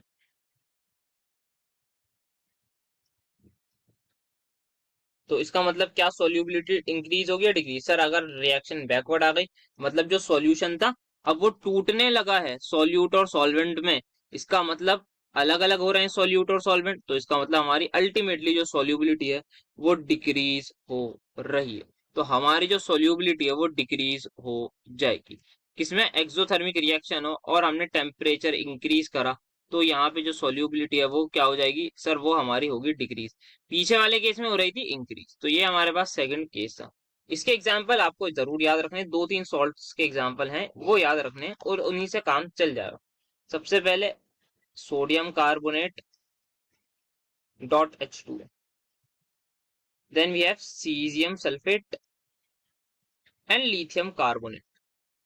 यही आपको 2 3 सॉल्ट याद रखनी है, सिर्फ 3 सॉल्ट के एग्जाम्पल, और आपका काम हो जाएगा। नेक्स्ट हमारे पास आता है एक ऐसा केस जहां पे सॉल्युबिलिटी कोई रेगुलर पैटर्न शो नहीं करती। सर रेगुलर पैटर्न का मतलब, अभी एक सॉल्ट को एक्सप्लेन करेंगे आपको एकदम समझ में आ जाएगा। जैसे पहले इसके एग्जांपल लिख लेता हूँ। सबसे पहला एग्जांपल इसका CaCl2.6H2, then ammonium nitrate, and finally we have Na2SO4.10H2। ये लिखा है ना बेटा, इसको हम ग्लोबल सॉल्ट भी कहते हैं, इसका नाम आप याद रख सकते हैं ग्लोबल सॉल्ट। आपको अगर एक्सप्लेन करने को आई तो ग्लोबल सॉल्ट की आएगी सॉल्युबिलिटी की, क्या ये इरेगुलर पैटर्न बताइए। तो इस एक्सिस में मैं ले लेता हूँ एक ग्राफ बनाते हैं इसका, ये है सॉल्युबिलिटी और यहाँ पे मैं ले रहा हूँ temperature, Y sorry X X. ये मेरे पास 0 डिग्री सेल्सियस से शुरू हो रहा है, ध्यान रखना 0 डिग्री सेल्सियस। तो क्या होगा जब 0 डिग्री सेल्सियस होगा इनिशियली, तो हम जैसे जैसे टेम्परेचर बढ़ाएंगे सॉल्युबिलिटी बढ़ेगी बढ़ेगी बढ़ेगी बढ़ेगी बढ़ेगी। एक टेम्परेचर तक बढ़ गई। अब उस टेम्परेचर के बाद क्या होगा, उस टेम्परेचर के बाद अगेन डिक्रीज होगी, डिक्रीज होगी, डिक्रीज होगी और डिक्रीज होती ही रहेगी। तो यहाँ पे सबसे पहले इस टेम्परेचर के बारे में जान लेते हैं। तो ये टेम्परेचर, इसकी वैल्यू आप याद रख सकते हैं। ये हमारा जो टेम्परेचर होता है इसकी वैल्यू होती है 32.4 डिग्री सेल्सियस। अगर हमने 0 से 32.4 डिग्री सेल्सियस तक टेम्परेचर बढ़ाया तो हमारी सोल्यूबिलिटी वो बढ़ेगी। इसका मतलब हमारा इस रिएक्शन का डेल्टा एच क्या होगा सर, पॉजिटिव होता है। जिन भी रिएक्शन में सोल्यूबिलिटी इंक्रीज होती है टेम्परेचर में, वो रिएक्शंस हमारी होती हैं एंडोथर्मिक। और जिन रिएक्शन में टेम्परेचर बढ़ाने के साथ सोल्यूबिलिटी कम होती है, वो रिएक्शंस हमारी होती हैं एक्सोथर्मिक। तो ये हमारा जो ग्राफ था वो ग्लोबल सॉल्ट का था, ये ध्यान रखिएगा, ये ग्लोबल सॉल्ट का हमारा ग्राफ है। तो यहाँ पे इरेगुलर पैटर्न जो था वो भी हमने समझ लिया। तो यहाँ पे 3 केसेस है और तीनों के तीनों हमने समझ लिए। तो अब बात करते हैं solubility of gases in liquid. तो यहाँ पे हमारे पास कोई भी एक लिक्विड बना लेते हैं। एक लिक्विड ले लिया मैंने यहाँ पे ये। अब इसकी क्वांटिटी जो होगी इस केस में वो लेनी है हमें 1 ml। अब कोई भी गैस हमने डिसॉल्व करनी स्टार्ट करी, इसमें कोई गैस है वो इसमें सोल्यूबल है, होगी तभी तो होगी। अब यहाँ पे सोल्यूबिलिटी ऑफ गैस का ये मतलब क्या होगा, ये मतलब होगा कि maximum volume of gas. Maximum कितनी, मैक्सिमम वॉल्यूम ऑफ गैस। अब ये जो वॉल्यूम है ये हमें कन्वर्ट करनी होगी एट एनटीपी। कैसे करेंगे अभी थोड़ी देर बाद समझेंगे। अभी के लिए आप डेफिनेशन पर ध्यान दीजिए। Converted to NTP, normal temperature and pressure. So maximum volume of gas dissolved, same definition जैसे हमने solubility of solid in liquid की लिखी थी। in 1 ml of liquid, in 1 ml of liquid to form a saturated solution।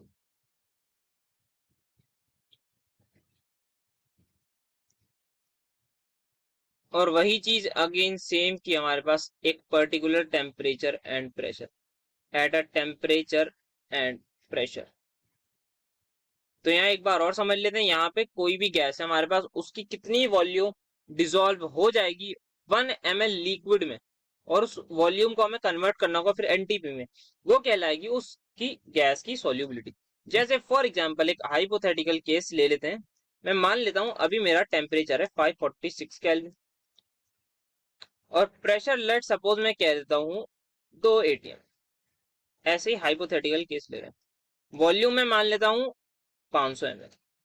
ठीक है, तो यहाँ पे मैंने देखा टेम्परेचर मेरे पास मुझे ये था, ये प्रेशर था, और इतनी वॉल्यूम ऑफ गैस मेरी डिसॉल्व हो गई किसमें, वाटर में। ये क्या है, वॉल्यूम ऑफ गैस। अब मुझे बताना है कि बस, बट मुझे जो बताना है वो मुझे सोल्यूबिलिटी बताएगी कि volume of gas at NTP में क्या होगी। एनटीपी में सर टेम्परेचर हमारा होता है 273 केल्विन और जो प्रेशर होता है वो होता है 1 atm। तो अब मुझे निकालनी है V2 की वैल्यू। तो आपको अगर याद होगी क्लास 11 की एक इक्वेशन जिसको कंबाइंड गैस लॉ भी कहते थे, P1 V1 by T1 is equal to P2 V2 by T2। ये आपको कैलकुलेट करना होगा। तो यहाँ पे T1 P1 कितना है सर 2 इंटू वॉल्यूम हमारे पास है 500 डिवाइडेड बाय 546 केल्विन हमने टेम्परेचर लिया। P2 क्या है सर, यहाँ पे नॉर्मल प्रेशर V2 जो हमें निकालनी है एनटीपी पर, और T2 हमारे पास 273 केल्विन। तो यहाँ पे आप इसको कर देते हैं कैंसिल, तो ये 1 जा, ये भी ये 2 जा, तो इससे ये कैंसिल हो गया। तो V2 की वैल्यू भी हमारे पास आ रही है लकीली 500 ml। तो ये क्या है, ये वॉल्यूम है जो एनटीपी पर होगी। तो लकीली हमारे पास यही वैल्यू आ गई है, जो हमारे पास आंसर हो जाएगा 500 ml। तो V2 इज द वॉल्यूम जो हमारे पास एनटीपी पर कहलाएगी, और यही हमारे पास क्या होगी, solubility of gas in liquid. So what is the solubility of gas in liquid, कितनी मैक्सिमम वॉल्यूम ऑफ गैस जब हम उसको कन्वर्ट कर ले एनटीपी में, वो डिसॉल्व हो जाए 1 ml ऑफ लिक्विड में to form a saturated solution. वही के मतलब उसके बाद और गैस डिसॉल्व ना हो, एक भी 0.1 ml भी डिसॉल्व ना हो, और एक पर्टिकुलर टेम्परेचर एंड प्रेशर पे। अब यहाँ पे कुछ factors affecting solubility of gas क्या क्या चीजें करते हैं। सबसे पहला जो हमारे पास फैक्टर है वो आता है nature of gas. Nature of gas का मतलब क्या है, अगर कोई भी हमारी ऐसी गैस है जो इजीली हमारे पास लिक्विफाई हो जाएगी, मतलब उसको थोड़ा सा भी अगर हम प्रेशर अप्लाई करें तो वो लिक्विफेबल है, तो हम कहेंगे उस गैस की सोल्यूबिलिटी ज्यादा है, more is it's solubility.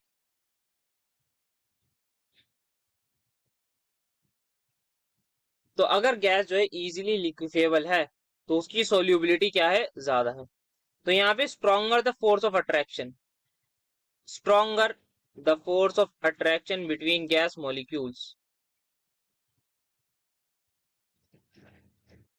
Between gas molecules, तो उतनी ज्यादा हमारी सोल्यूबिलिटी होगी। अब यहाँ पे फोर्स ऑफ अट्रैक्शन कैसे बताना है, तो सर ये तो सभी को पता होगा। सबसे ज्यादा फोर्स ऑफ अट्रैक्शन ऐसी गैसेस जिनमें हाइड्रोजन बॉन्डिंग हो। सेकंड पे कौन आती है, डाइपोल डाइपोल इंटरैक्शन वाली गैसेस।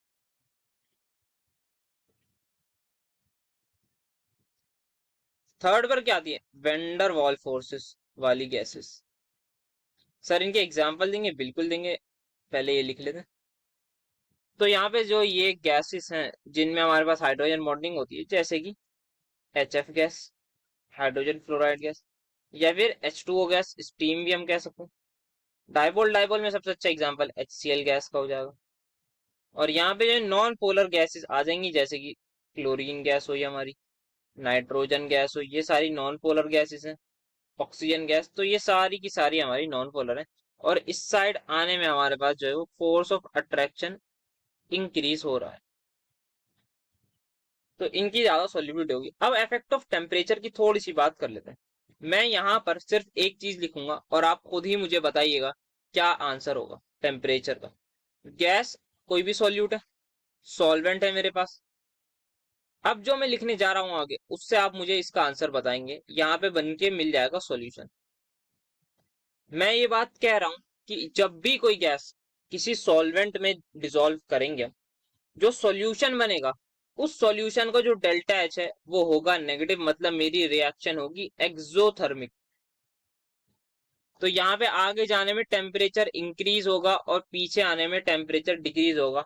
अब मुझे आप मजा आ जाए अगर आप ये बात मुझे बता दें कि if we increase the temperature, अगर मैंने टेम्परेचर इंक्रीज कर दिया तो सोल्यूबिलिटी पर क्या इफेक्ट पड़ेगा ऑफ गैस की।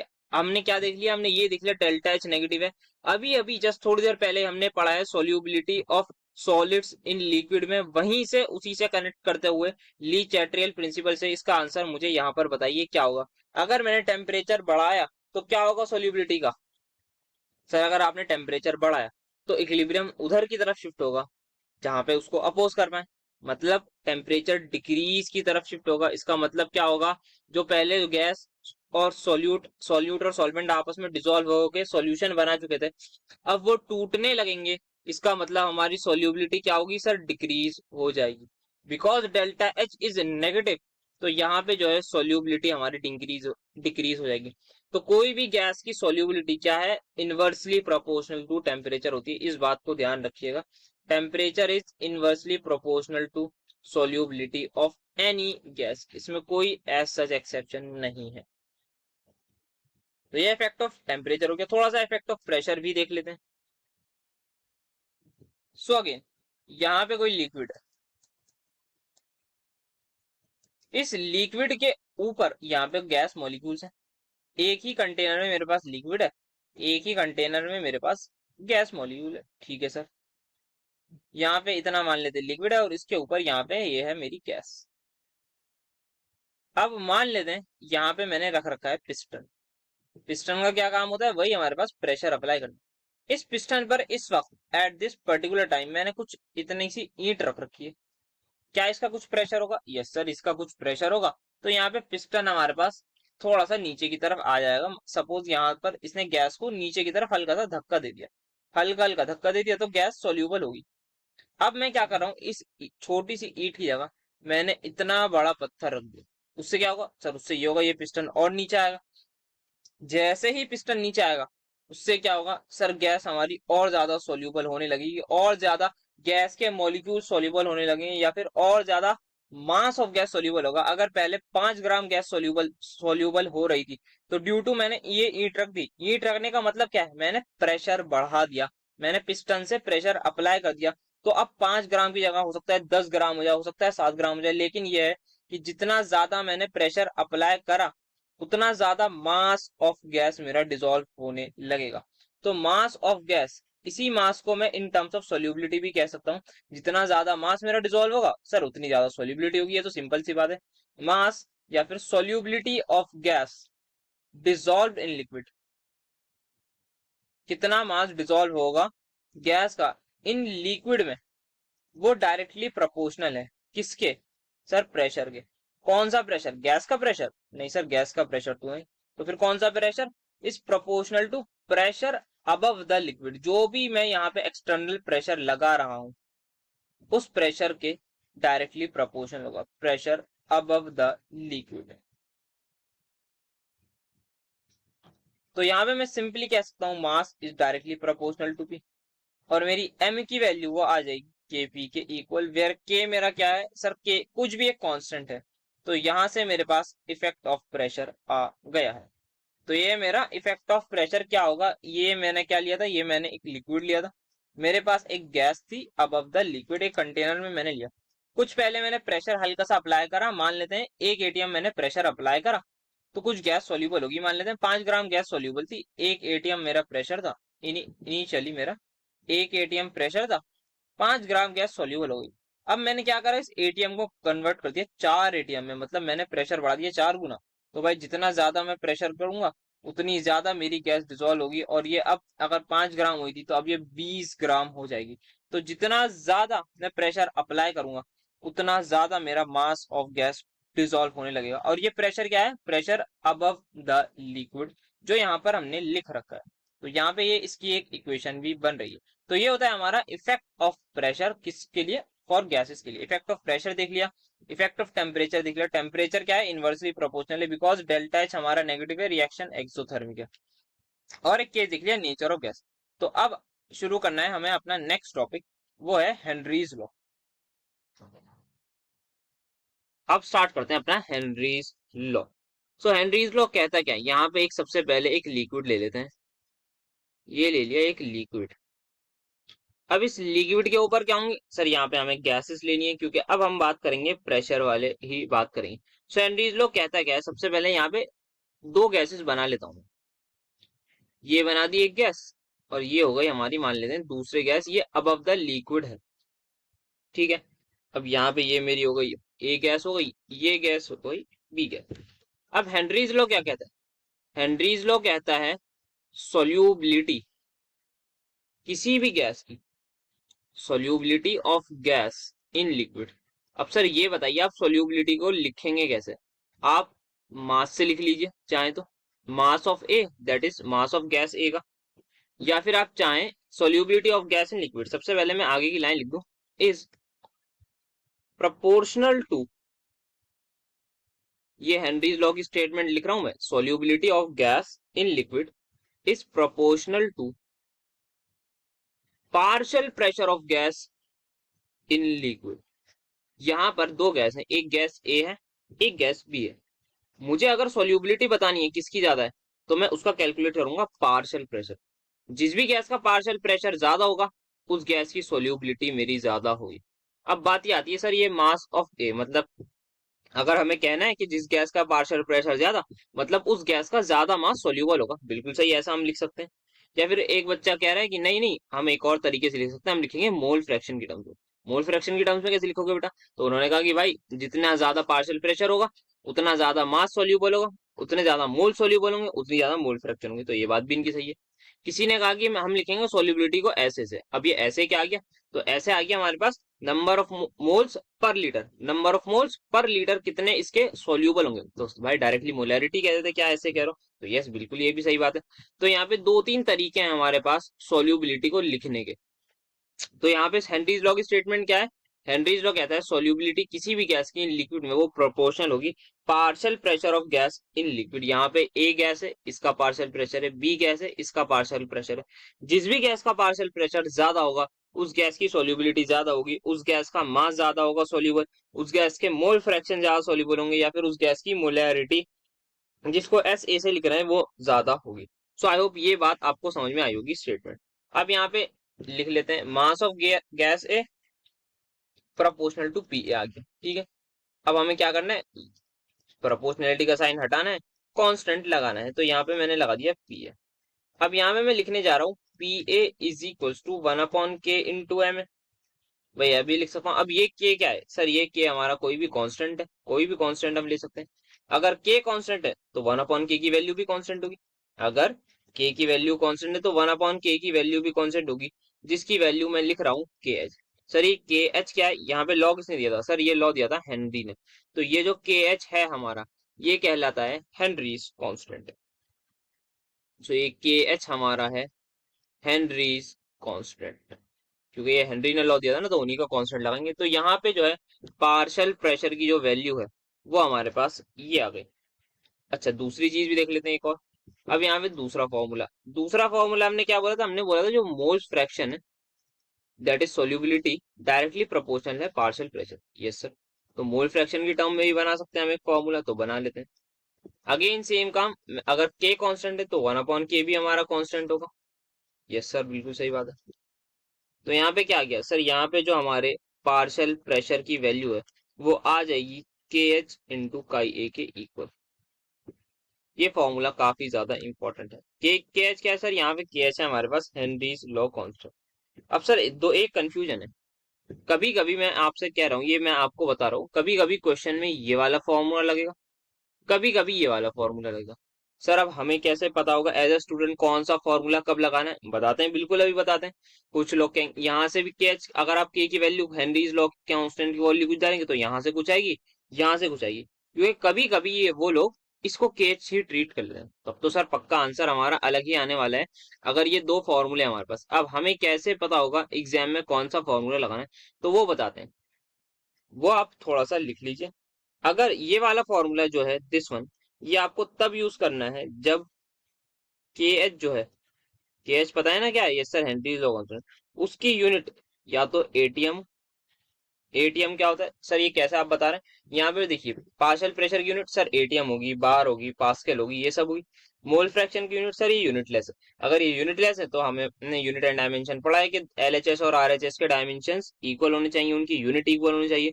तो केएच के जो डायमेंशन होंगे वही हमारे पास पार्शियल प्रेशर होंगे, जो पार्शियल प्रेशर की यूनिट होगी वही हमारे पास केएच की होगी। तो या ये या तो एटीएम में हो, या फिर बार में हो, या फिर आप पास्कल लिख लीजिए, या फिर और भी देखें, और लिख लेते हैं एमएमएफ हो, या फिर टॉर हो, एंड सो ऑन। कुछ कहेंगे सर न्यूटन पर मीटर स्क्वायर, भाई न्यूटन पर मीटर स्क्वायर और पास्कल सेम बात होती है। तो इसमें जब हमारे पास केएच की यूनिट हो तब आप ये वाला फॉर्मूला यूज करेंगे। तो सर दूसरा वाला कब करेंगे, दूसरा वाला भी बता देते हैं। ये जो काई ए is equals to K H into P A, अब ये वाला फॉर्मूला भी एक है हमारे पास। ये कब यूज होगा, ये यूज दिस जब हमारे पास जो के एच की यूनिट है, आप खुद ही बताइए क्या होगी सर। यहाँ पे के एच की जो यूनिट है वो हमारे पास, ये मोल फ्रैक्शन हमारे पास यूनिटलेस क्वांटिटी है। अगर ये यूनिटलेस क्वांटिटी है तो मतलब ये भी पूरा यूनिटलेस होना चाहिए। अगर इसकी यूनिट एटीएम है तो दूसरे की सर एटीएम इनवर्स होनी चाहिए। तो यूज दिस जब के एच की यूनिट या तो एटीएम इनवर्स हो, या फिर बार इनवर्स हो, या फिर MM of H G inverse हो, या फिर पास्कल इनवर्स हो, एंड सो ऑन, या फिर टॉर इनवर्स हो। तो जब भी ये यूनिट आए तब आप ये वाला फॉर्मूला यूज करेंगे। अच्छा सर आप समझ गए, यूनिट से हमें देखना है कौन सा फॉर्मूला यूज करना है और कौन सा नहीं करना। तो यह बात आप सभी की समझ में आ गई। मास के केस में आप ये कर लीजिएगा, सेम चीज होगी। अब एक और हम लिख रहे थे सोल्यूबिलिटी को, वो सोल्यूबिलिटी को लिख रहे थे S A is directly proportional to P A. अब ये ऐसे ही क्या थी सर, ये हमारी मोल्स पर लीटर में बात आ गई थी, तो यहाँ पे के इंटू एस ए लिख दिया। सॉरी पी आएगा यहाँ पे के एज इट इज आएगा, ये आ गया पी ए। अगेन मैं पार्शियल प्रेशर को लिख रहा हूँ is equal to K H into solubility of ए। तो ये अगेन एक और फॉर्मूला आ गया, यहाँ पे मैंने 1/k की वैल्यू वो डाली है। अब सर ये वाला फॉर्मूला कब यूज करना है बेटा, सेम। अब ये बात तो आप खुद ही मुझे बता सकते हैं, ये कब यूज करेंगे सर। यहाँ पे पार्शियल प्रेशर जो है हमारे पास, इसकी यूनिट होती है एटीएम। इसकी ये होती है एटीएम, इसकी क्या होती है, या तो मोलर होती है या फिर मोल्स पर लीटर होती है। ये जो यूनिट है इसकी, अब मुझे अगर केएच की यूनिट निकालनी है तो मुझे इसको इधर इसकी यूनिट को डिवाइड में भेजना होगा। यस सर, तो ये मैं तब यूज करूंगा जब मेरी यूनिट ऑफ के एच क्या होगी सर, आपकी यूनिट जो होगी वो एटीएम एज इट इज रहना चाहिए। मोलैरिटी का इन्वर्स करना है आपको, मोलैरिटी का इन्वर्स करना है, that is moles per litre का इन्वर्स करना है, तो वो हो जाएगा लीटर पर मोल। तो ये फॉर्मूला आप जब यूज करिएगा जब आपकी यूनिट होगी। सिमिलरली एक और फॉर्मूला जो हमारे पास बन जाता है वो बन जाएगा S A, that is solubility is equal to K H into P A. अब ये कब यूज करना है ये आप खुद ही बता सकते हैं बहुत इजीली। ये आपको जब यूज करना होगा जब हमारी केएच की यूनिट क्या होगी सर, इस बार केएच की यूनिट होगी हमारे पास, हमें जो प्रेशर की यूनिट है उसको इन्वर्स में करना होगा, तो मोल्स एज इट इज रहेंगे, लीटर इनवर्स हमारे पास आ जाएगा, दैट इज मोल पर लीटर। और पास्कल की यूनिट अगर, सॉरी, प्रेशर की यूनिट अगर एटीएम है तो ये एटीएम इनवर्स हो जाएगा। तो ये हमारे पास हेनरीज लॉ था। क्या कहता था इसकी स्टेटमेंट, सबसे पहले देखिए, सॉल्युबिलिटी ऑफ गैस तीन तरीके से हम लिख सकते हैं भाई। सॉल्युबिलिटी, मास ज्यादा तो मतलब सॉल्युबल ज्यादा होगी, जितना ज्यादा मास गैस का, जितना ज्यादा किसी भी गैस का मास सॉल्युबल होगा इसका मतलब उतनी ज्यादा सॉल्युबिलिटी है। यस सर, ये बात बिल्कुल सही है। अगर मोल फ्रैक्शन ज्यादा होंगे या फिर मोल्स पर लीटर, एक लीटर में अगर मोल ज्यादा हो रहे होंगे तब भी हमारी सॉल्युबिलिटी ज्यादा होगी। तो ये दो तीन तरीके हमारे पास सॉल्युबिलिटी को लिखने के। सबकी इक्वेशन देख ली, सारे फॉर्मूलाज देख लिए, कौन सा कब यूज होगा। जो मैं आपको बताऊं, जो जनरल इंपॉर्टेंट फॉर्मूला है वो आपके पास ये वाला ही रहने वाला है। ये बहुत जगह यूज होगा, मैक्सिमम इसी का यूज करेंगे नीट जेई लेवल पे। एमएसटी सीटी में हमारे पास ये वाला फॉर्मूला यूज हो जाता है, बट बाकी जो जेई नीट है उसमें ये वाला ही हमारे पास होता है। तो ये हमने कुछ चीजें देख ली, अब थोड़ी और आगे चीजों को कंटिन्यू करते हैं। यहाँ पे देखते हैं प्रॉपर्टीज ऑफ हेनरीज कांस्टेंट। तो के जो हमारे पास हेनरीज लॉ कांस्टेंट है, ये हर गैस के लिए डिफरेंट होता है। जैसे कार्बन डाइऑक्साइड के लिए अलग होगा, जो दूसरी गैसेज है उसके लिए अलग होगा, क्लोरीन गैस के लिए अलग होगा, नाइट्रोजन के लिए अलग होगा, तो सबके लिए अलग होगा। It is not a universal constant. Second चीज जो है, के एच की वैल्यू डायरेक्टली प्रोपोर्शनल होती है टेम्परेचर पे। मतलब जितनी ज्यादा हेनरीज लॉ कांस्टेंट की वैल्यू होगी उतना ज्यादा टेम्परेचर होगा। या फिर ऐसा कह सकते हैं, एक गैस है हमारे पास, उसकी वैल्यू 4 है, के एच की वैल्यू सपोज 4 है, तो टेम्परेचर ऐसे ही होगा, मान लेते हैं कुछ टेम्परेचर कुछ होगा उस टाइम पे, टी, टी केल्विन। अब आपने क्या करा, 2T कर दिया, तो क्या होगा, आपके केएच की वैल्यू बढ़ के 5 हो जाएगी, 6 हो जाएगी, 7 हो जाएगी, 8 हो जाएगी। तो केएच जैसे जैसे आप टेम्परेचर बढ़ाएंगे उस गैस के केएच हेनरीज लॉ कांस्टेंट की वैल्यू इंक्रीज हो जाएगी। तो अगर आपको इतना देख लिया कि केएच डायरेक्टली प्रोपोर्शनल है हमारे पास टेम्परेचर के, तो मुझे बताइए, यहाँ पर दो चीजें मैं लिखने जा रहा हूँ। एक तो KH inversely proportional to solubility, ये सही है, या फिर केएच मेरा डायरेक्टली प्रोपोर्शनल होगा सोल्यूबिलिटी के। इन दोनों में से मुझे बताइए कौन सी स्टेटमेंट करेक्ट है और कौन सी गलत है। देखते हैं आपको कितना याद है, अभी अभी जस्ट हमने लेक्चर पढ़ा है, कितनी आपकी अटेंशन, कितना आपका फोकस है, उससे ये बात पता लग जाएगी। अभी अभी जस्ट हेनरीज लॉ से पहले हमने इफेक्ट ऑफ टेम्परेचर पढ़ा है, उसमें क्या लिखा था, उसमें लिखा था if we increase the temperature solubility decrease, तो टेम्परेचर के इनवर्सली प्रोपोर्शनल थी सोल्यूबिलिटी। ये चीज हमने अभी अभी जस्ट अपने लेक्चर में देखी है। तो अगर आपने ये बोला है तो एकदम करेक्ट है, और ये हमारे पास गलत चीज होगी। तो यहाँ पे इसको रब कर देते हैं, तो ये हमारे पास रॉन्ग है, बिकॉज यहाँ पे के एच के डायरेक्टली प्रोपोर्शनल है टेम्परेचर, और टेम्परेचर के इनवर्सली प्रोपोर्शनल है सोल्यूबिलिटी। तो इसका मतलब के एच भी इनवर्सली प्रोपोर्शनल होगा सोल्यूबिलिटी के। और ये आप हेनरीज लॉ कांस्टेंट से यहाँ से देख सकते हैं, ये वाला जो फॉर्मूला है, यहाँ पे क्या है सर, यहाँ पे जो है के एच को अगर आपको लिखना है solubility, that is mole fraction की टर्म में, तो आपको इसको डिवाइड में भेजना होगा। अगर ये डिवाइड में चला जाएगा तो इसका मतलब जितनी ज्यादा के एच की वैल्यू उतना कम आपका मोल फ्रैक्शन होगा। तो के एच इनवर्सली प्रोपोर्शनल होता है हमारी सोल्यूबिलिटी के। अब इसकी कुछ लिमिटेशन है हेनरीज लॉ कांस्टेंट की, वो देख लेते हैं पहले। तो सबसे पहली लिमिटेशन है when gases react with solvent. मतलब सर, जैसे एग्जांपल ले लेते हैं इसका, कोई भी गैस है, जैसे HCl गैस है, जैसे ही मैं उसको वाटर में डालूंगा, जैसे ही मैंने उसको वाटर में डाला HCl गैस को, तो मेरा हेनरीज लॉ एप्लीकेबल नहीं होगा। सर ऐसा क्यों कह रहे हैं आप, उस पर हेनरीज लॉ एप्लीकेबल नहीं होगा? अभी अभी जस्ट 10 सेकंड में आपको इसका आंसर मिल जाएगा। कोई भी HCl मैंने गैस ली, जैसे ही उसको पानी में डालूंगा तो क्या होगा सर, HCl गैस को आप पानी में डालेंगे, ये हमें पता है एसिड, ये ब्रेक डाउन हो जाएगी H प्लस और Cl माइनस में। तो अब मुझे बताइए, हेनरीज लॉ किसके पे डिपेंड करता है सर, ये बात करता है पार्शियल प्रेशर ऑफ गैस की। अब यहाँ पे गैस ही नहीं रही तो गैस का लॉ कैसे लगाएंगे? ये सर, ये बात तो बिल्कुल सही है, जब गैस ही नहीं रहेगी तो गैस का लॉ हमारा नहीं लगेगा। सिमिलरली एक और एग्जांपल लिख सकते हैं हम, अमोनिया गैस इन वाटर, उस पर भी हमारे पास सेम हेनरीज लॉ एप्लीकेबल नहीं होगा। उसका क्या होगा सर, उसका भी लिख लेते हैं। यहाँ पे NH3 है, जैसे ही उसको वाटर में डालेंगे, यहाँ पे एक गैस है हमारे पास, इसको जैसे ही हमने वाटर में डाला तो ये ब्रेक डाउन हो जाएगा NH4 पॉजिटिव और OH माइनस में, अमोनियम हाइड्रोक्साइड में ये ब्रेक डाउन हो जाएगा। तो इसका मतलब इस पर भी हमारे पास हेनरीज लॉ एप्लीकेबल नहीं है। सर एक बात बताइए, आप जब हम टॉपिक पढ़ रहे थे हमारे पास नेचर ऑफ गैस, तो आपने बताया था जो गैस है HCl गैस है वो बहुत ज्यादा सोल्यूबल है। और अब आप कह रहे हैं कि उस पर हेनरीज लॉ एप्लीकेबल नहीं है, तो क्या आप कॉन्ट्रडिक्ट नहीं कर रहे हैं? एक चीज ध्यान से सुनिएगा, हेनरीज लॉ की एप्लीकेबिलिटी क्या है सर? हेनरीज लॉ की एप्लीकेबिलिटी हमारे पास ये है कि जो हमारे पास पार्शियल प्रेशर है वो इक्वल हो जाएगा KH इंटू का। तो इस स्टेटमेंट का मतलब ये है कि यहाँ पे आप इस इक्वेशन से इसकी सोल्यूबिलिटी नहीं निकाल सकते। इसका ये मतलब नहीं कि गैस सोल्यूबल नहीं होगी, ये बात ध्यान रखिएगा, इसमें कंफ्यूज मत हो जाइएगा कि अभी तो मैंने स्टार्टिंग में कहा था कि नेचर ऑफ गैस में dipole dipole interaction HCl gas का था, तो बहुत ज्यादा सोल्यूबल है वाटर में। यस, ये गैस बहुत ज्यादा सोल्यूबल है वाटर में, जो भी गैस रिएक्ट कर जाती है वो अल्टीमेटली सोल्यूबल हो जाती है। लेकिन द थिंग इज इस पे हेनरीज लॉ एप्लीकेबल नहीं है, मतलब इस इक्वेशन से मैं आंसर नहीं निकाल सकता, मैं इसके मोल फ्रैक्शन नहीं निकाल सकता, मैं पार्शियल प्रेशर नहीं बता सकता, बिकॉज गैस गैस ही नहीं रहेगी। सो स्टेटमेंट का मतलब ये है, ना कि ये सोल्यूबल नहीं है। सोल्यूबल दोनों गैसेस बहुत ज्यादा हैं हमारे पास, तो इस बात का ध्यान रखिएगा। नेक्स्ट चीज, अगर हमारे पास ऐसी कंडीशन है जहां पे प्रेशर बहुत ज्यादा हाई है और टेम्परेचर बहुत लो है, तब भी ये हेनरीज लॉ एप्लीकेबल नहीं होगा। एंड द लास्ट चीज इज व्हेन गैसेस डिसोशिएट और एसोसिएट इन सॉल्यूशन। सर ये तो आपने बता दिया, यहाँ पे आप देख लीजिए, यहाँ पे गैस डिसोशिएट हो गई तो ये हेनरीज लॉ एप्लीकेबल नहीं होगा, एसोसिएट हो जाएगी सिमिलरली तब भी हमारे पास हेनरीज लॉ एप्लीकेबल नहीं होगा। तो अब एक आध एप्लीकेशन देख लेते हैं हमारे पास हेनरीज लॉ की। सबसे पहली एप्लीकेशन, मतलब एक ही जो मेन एप्लीकेशन याद रखनी है वो है sea divers dilute oxygen cylinders with helium.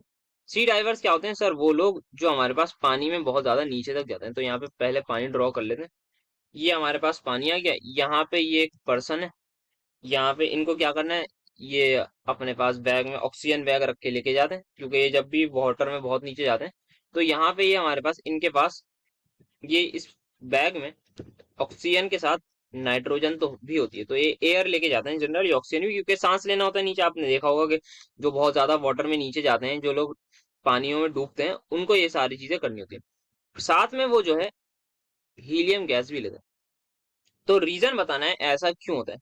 जैसे जैसे वो लोग नीचे जाएंगे पानी में, जैसे जैसे नीचे जाएंगे प्रेशर इंक्रीज होगा। यस सर, प्रेशर हाइट के साथ वेरी करता है, तो प्रेशर इंक्रीज हो जाएगा तो क्या सोल्यूबिलिटी हमारी इंक्रीज हो जाएगी।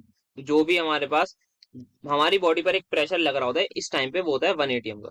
अब जैसे जैसे हम नीचे जाएंगे वो 1 atm से बढ़ जाएगा बढ़ जाएगा। अब जैसे ही प्रेशर हमारे ऊपर बढ़ जाएगा तो क्या होगा, तो हम पर ऑक्सीजन गैस भी है, नाइट्रोजन गैस भी है। अब हम सांस लेने लगेंगे तो जो ऑक्सीजन गैस है, जो ऑक्सीजन गैस है वो ब्लड में डिसॉल्व होने लगेगी, और ज्यादा डिसॉल्व होने लगेगी, बहुत ज्यादा। सिमिलरली जो नाइट्रोजन गैस है वो भी बहुत ज्यादा डिसॉल्व होने लगेगी। जैसे जैसे नीचे गए प्रेशर इंक्रीज होगा, सोल्यूबिलिटी इंक्रीज होगी, ऑक्सीजन गैस ब्लड में डिसॉल्व होगी। अब ऑक्सीजन हमें पता है हमारे ब्लड में डिसॉल्व होके हमें एनर्जी देने का काम करती है, ATP बनाती है। बायो वाले बच्चों को ये बात और बहुत अच्छे से पता होगी। बाकी मैं आपको बता देता हूँ कि ऑक्सीजन का काम होता है हमारे पास, वो हमें ATP प्रोवाइड कर देती है, तो ऑक्सीजन यूज हो जाएगी। बट नाइट्रोजन का क्या होगा? नाइट्रोजन तो हमारी बॉडी में यूज नहीं होती। तो अब जब सी डाइवर ये हमारे पास वापस ऊपर आएंगे, यस सर, ये अब ऊपर आएंगे तो प्रेशर डिक्रीज होगा, यस सर डिक्रीज होगा। सोल्यूबिलिटी डिक्रीज होगी, यस सर, हमारी जो सोल्यूबिलिटी है वो भी डिक्रीज होगी गैसेस की। इस वक्त हमारे पास कौन सी गैस है सर? ऑक्सीजन तो यूज हो जाएगी, जो नाइट्रोजन है वो हमारी अनडिजोल्व होनी स्टार्ट हो जाएगी। अनडिजोल्व होने का मतलब है पहले वो ब्लड में डिजोल्व हो गई थी और अब वो हो रही है अनडिजोल्व, मतलब वो ब्लड से बाहर आ रही है। और जब वो ब्लड से बाहर आती है ना, तो हमें पेन क्रिएट होता है, उस पेन को कहते हैं बेंड्स। जब भी nitrogen when nitrogen comes out, जब नाइट्रोजन मेरी ब्लड से बाहर आएगी, कब आएगी बाहर? क्योंकि अब पार्शियल प्रेशर, सॉरी प्रेशर जो है मेरे पास, एटमोस्फेरिक प्रेशर कम हो रहा है, वो इंसान जो सी डाइवर है वो वापस आ रहा है।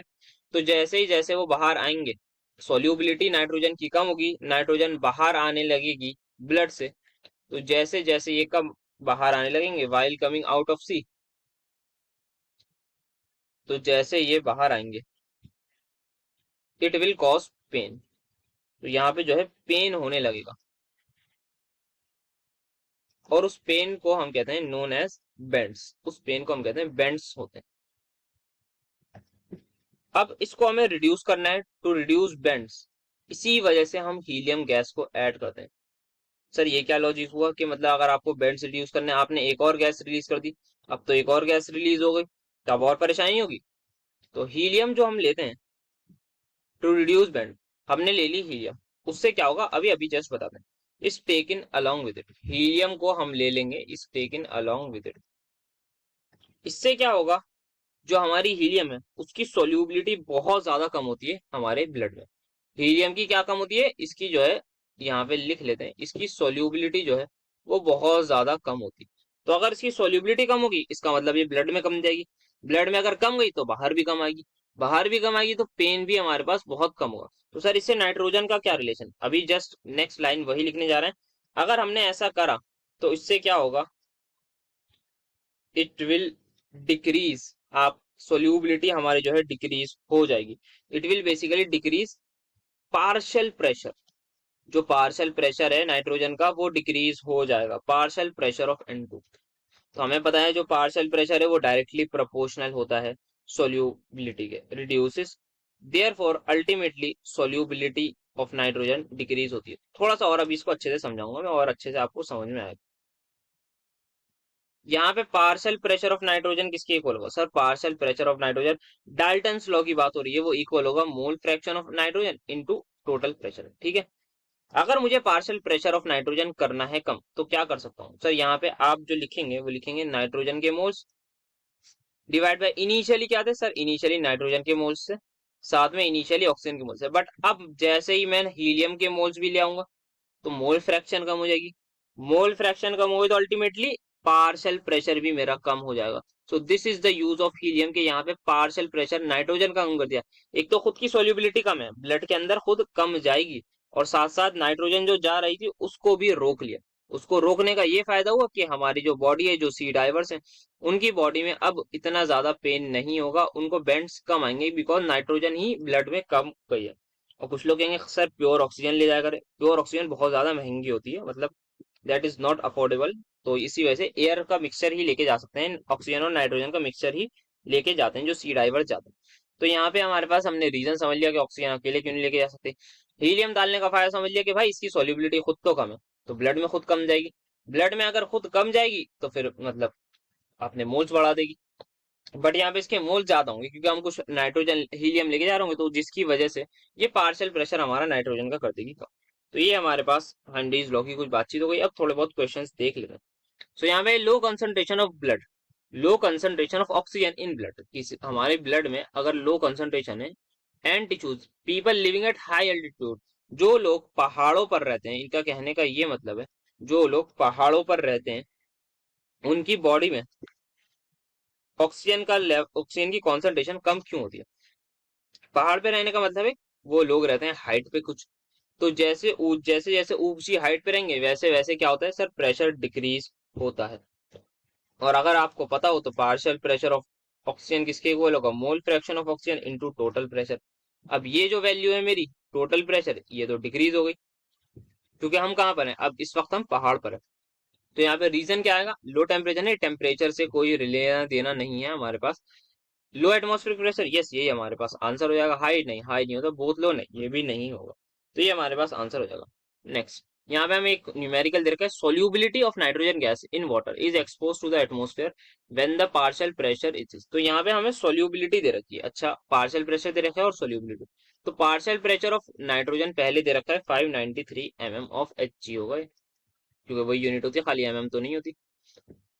फिर हमें दे रखी है solubility of nitrogen gas 5.3 into 10⁻⁻⁴। दूसरा केस हमें दे रखा है इट्स सोल्यूबिलिटी, इसकी एक और सोल्यूबिलिटी जब हमने प्रेशर चेंज कर दिया, तो जैसे जैसे प्रेशर चेंज करेंगे वैसे वैसे हमारी सोल्यूबिलिटी भी चेंज होगी। यस सर, तो यहाँ पे लिख लेते हैं, अब हमने प्रेशर चेंज कर दिया तो Pn2 dash is equal to 760 mm of Hg हो गया। टेम्परेचर हमारा सेम है, अब हमें बतानी है सोल्यूबिलिटी क्या होगी। तो क्या करेंगे सर, ये हमने हेनरीज लॉ पढ़ा है, हेनरीज लॉ को अप्लाई करने की करते हैं कुछ। तो पार्शियल प्रेशर ऑफ N2 किसके इक्वल होगा सर, वो इक्वल होगा KH इंटू SN2 का, that is solubility of N2। Partial pressure dash of N2 जो नया था वो किसके इक्वल होगा सर, हेनरीज लॉ कांस्टेंट की वैल्यू कांस्टेंट रहती है फॉर गैसेस, तो यहाँ पे इस गैस के लिए भी ये वैल्यू क्या रहेगी, कांस्टेंट। अब क्या करेंगे, अब दोनों इक्वेशन को डिवाइड कर देंगे, KH से KH कैंसिल हो जाएगा। तो पार्शियल प्रेशर ऑफ N2 कितना है सर, पहले हमारे पास था 593, सो पहले था 593, अब हो गया 760 इज इक्वल्स टू, यहाँ पे s की वैल्यू ये हमारे पास 5.3 इंटू 10⁻⁻⁴ डिवाइड बाई, इसको मैं x लिख रहा हूँ ताकि आसान रहे।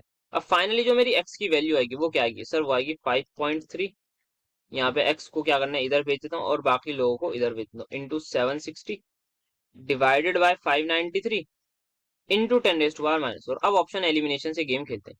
तो यहाँ पर आप सभी लोग देख सकते हैं 10⁻⁻4 रहेगा, इसका कुछ नहीं हो सकता। तो यहाँ पे मतलब इन दोनों में से कोई आंसर होगा, ये दोनों बाकी नहीं होगा। अब यहाँ पे अब मैं इसको कैंसिल करना चाहूँ तो ये 1 से कोई ना कोई नंबर बढ़ाएगा, 1.2 आ सकता है, 1 से बढ़ाएगा। और 5.3 को जब मैं 1 के से बड़े नंबर से मल्टीप्लाई करूंगा तो मतलब ये और भी बड़ा आंसर आए, मतलब 5.3 से अल्टीमेटली बड़ा आंसर आना चाहिए। हो सकता है वो 6 इंटू 10⁻⁻4 आए, हो सकता है 7 आए, बट इससे बड़ा आएगा। तो इससे जो भी ऑप्शन बड़ा होगा 5.3 इंटू 10⁻⁻4 से वही आंसर होगा। तो यहाँ पे 4.1 तो छोटा है, तो ये हमारे पास इसी वजह से आंसर नहीं होगा।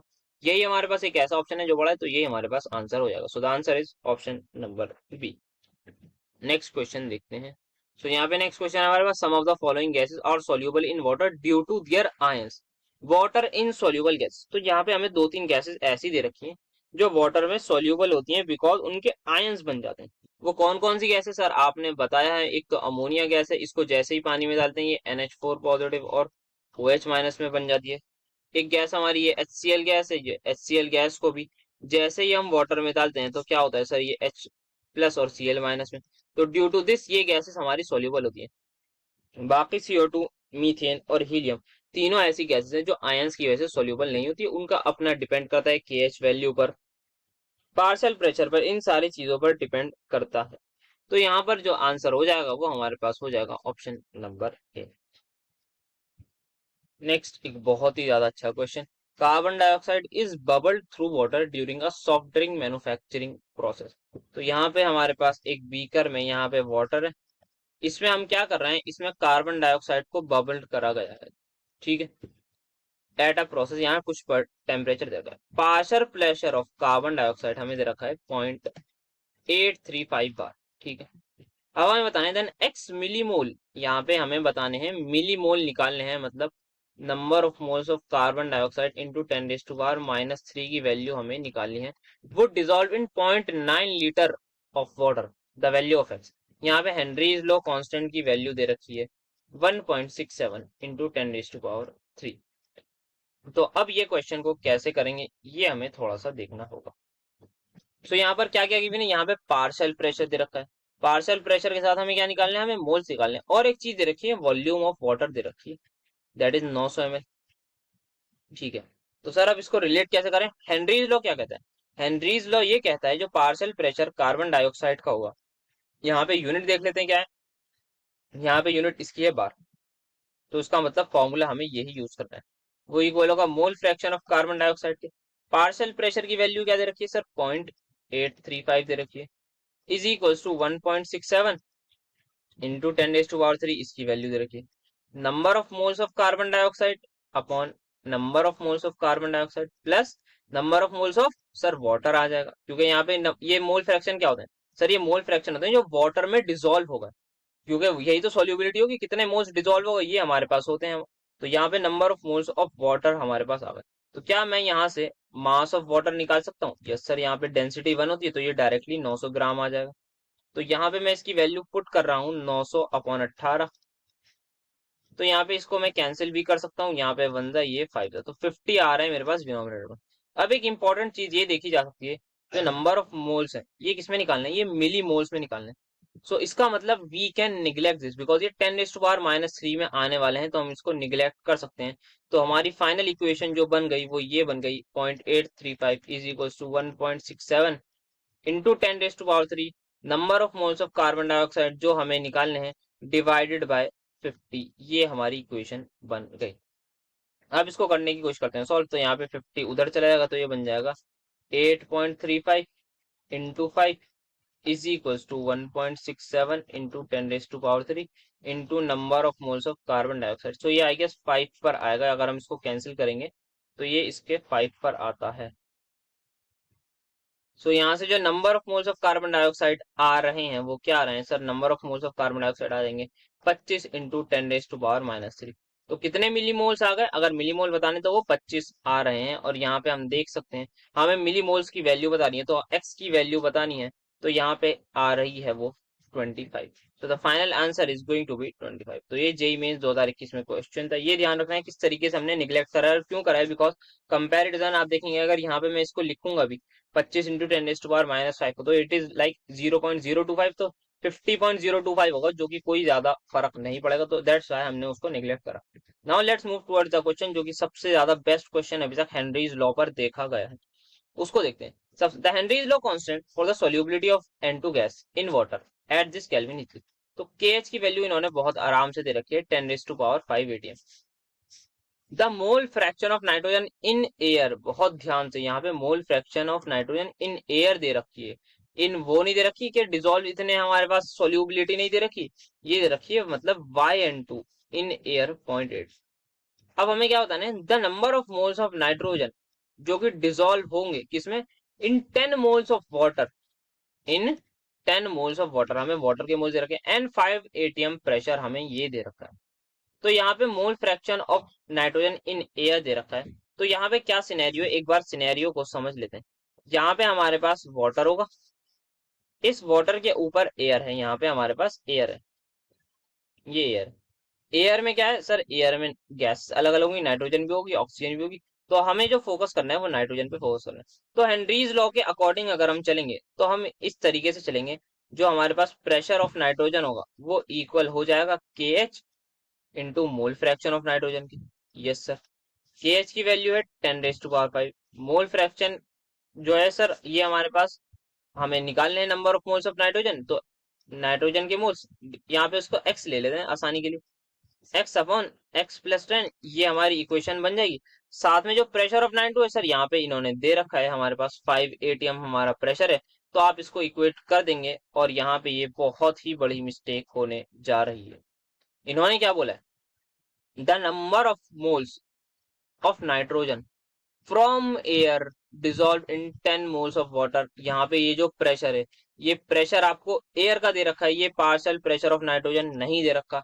ये एकदम बिल्कुल इक्वेशन आपको इक्वेट नहीं करनी है। ये दे रखा है आपको pressure of air is equals to 5 ATM, ये आपको नहीं दे रखा, इस बात का एकदम ध्यान रखिएगा। आपको ये पार्शियल प्रेशर ऑफ नाइट्रोजन नहीं दे रखा। तो सर अब क्या करें, कहाँ से लाएं पार्शियल प्रेशर ऑफ नाइट्रोजन। तो यहाँ पे अब आपको जो निकालना है सर, मुझे निकालना है पार्शियल प्रेशर ऑफ नाइट्रोजन किसी भी तरीके से, तभी अपनी इक्वेशन तक पहुंच सकते हैं। तो आप सभी को वो याद होगा, हमारे पास एयर का प्रेशर है, यस सर एयर का प्रेशर है, हमारे पास उस एयर में मोल फ्रैक्शन है नाइट्रोजन की।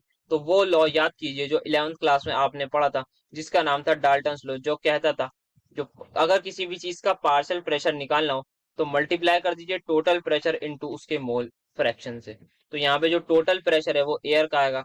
अब यहाँ पे YN2 की वैल्यू सर 0.8 दे रखी है, इनटू टोटल प्रेशर दे रखा है 5। इसको मैं अब इक्वेट करूंगा यहाँ पे KH into mole fraction of उससे।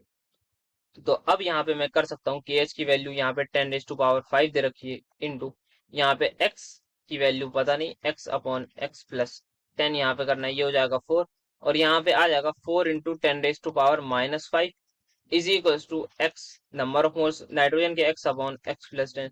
तो यहाँ पे हम इसको देख सकते हैं, यहाँ पे ये बहुत ही ज्यादा छोटी क्वांटिटी आ रही है, तो इसको हम निगलेक्ट, अगेन हम इसको निगलेक्ट कर देंगे और 10 को उधर भेजेंगे। तो फाइनल आंसर जो आएगा वो x का आ जाएगा 4 इंटू 10⁻⁻4। सो आई होप आप सभी को इस क्वेश्चन में एकदम मजा आया होगा। जेई एडवांस 2009 में ये जबरदस्त क्वेश्चन था। सभी लोग जनरली क्या करते हैं, यहाँ पे 5 को पुट करके आंसर ये मार्क करके निकल लेते हैं, बट आंसर ये नहीं होगा। बहुत ध्यान से इस चीज को हमने समझ लिया है। तो यहाँ पे 10 इधर मल्टीप्लाई होकर हो जाएगा। सो फाइनल आंसर हमारे पास आ जाएगा ऑप्शन नंबर है। आई होप आपको इस क्वेश्चन में मजा आएगा। So this is the question जो सबसे ज्यादा कंसेप्चुअल, हेनरीज लॉ का सबसे ज्यादा मोस्ट डिफिकल्ट अभी तक जो देखा गया है उस टाइप का ये क्वेश्चन है। इसको समझ में आया होगा कि यहाँ पे एयर की बात हो रही है, नाइट्रोजन की बात नहीं हो रही थी। तो हम नाइट्रोजन, एयर से नाइट्रोजन का कैसे निकालेंगे प्रेशर, एयर में अलग अलग गैसेस हैं, नाइट्रोजन भी है। तो हमें वहां पे मोल फ्रैक्शन इसीलिए दे रखा था कि हम डाल्टन्स लॉ अप्लाई करके पार्शियल प्रेशर यहाँ पे निकालें। तो यहाँ दो लॉस को कनेक्ट किया गया है, एक डाल्टन्स लॉ और एक हेनरीज लॉ को कनेक्ट करके आंसर आया है। सो आई होप मजा जरूर आया होगा। So that's it for today. आज का हमारा ये लंबा सा लेक्चर जो था वो एंड हो गया है। एंड में जो क्वेश्चन था उसमें आपको आई होप मजा आया होगा। पूरे ही लेक्चर में बहुत ज्यादा क्वेश्चन थे, जैसे कि स्टार्टिंग में बताया ही गया था कि क्वेश्चंस प्रैक्टिस बहुत ज्यादा होगी। तो वो हमारी है। अब क्वेश्चन प्रैक्टिस की वजह से ही एक और सेशन आने वाला है क्वेश्चन प्रैक्टिस का, तो उस पे आप जरूर बने रहिएगा। आपका जो क्वेश्चन प्रैक्टिस है वो एक आध दिन बाद आएगा, तो वो क्वेश्चन प्रैक्टिस भी आप सेशन जरूर अटेंड करिएगा। उसमें जो है एकदम नई वैरायटी के क्वेश्चंस आपको मिलेंगे जो इन लेक्चर्स में जनरली डिस्कस नहीं हुए, कुछ ऐसे क्वेश्चंस उसी लेक्चर में मिलेंगे। तो आज के लेक्चर में जरूर मजा आया होगा, आई होप। फिर मिलते हैं आपसे नेक्स्ट लेक्चर में, और आप टेलीग्राम चैनल जरूर ज्वाइन कर लीजिएगा नोट्स के लिए, और इंस्टाग्राम पर भी फॉलो कर सकते हैं। Thank you so much for attending my lecture.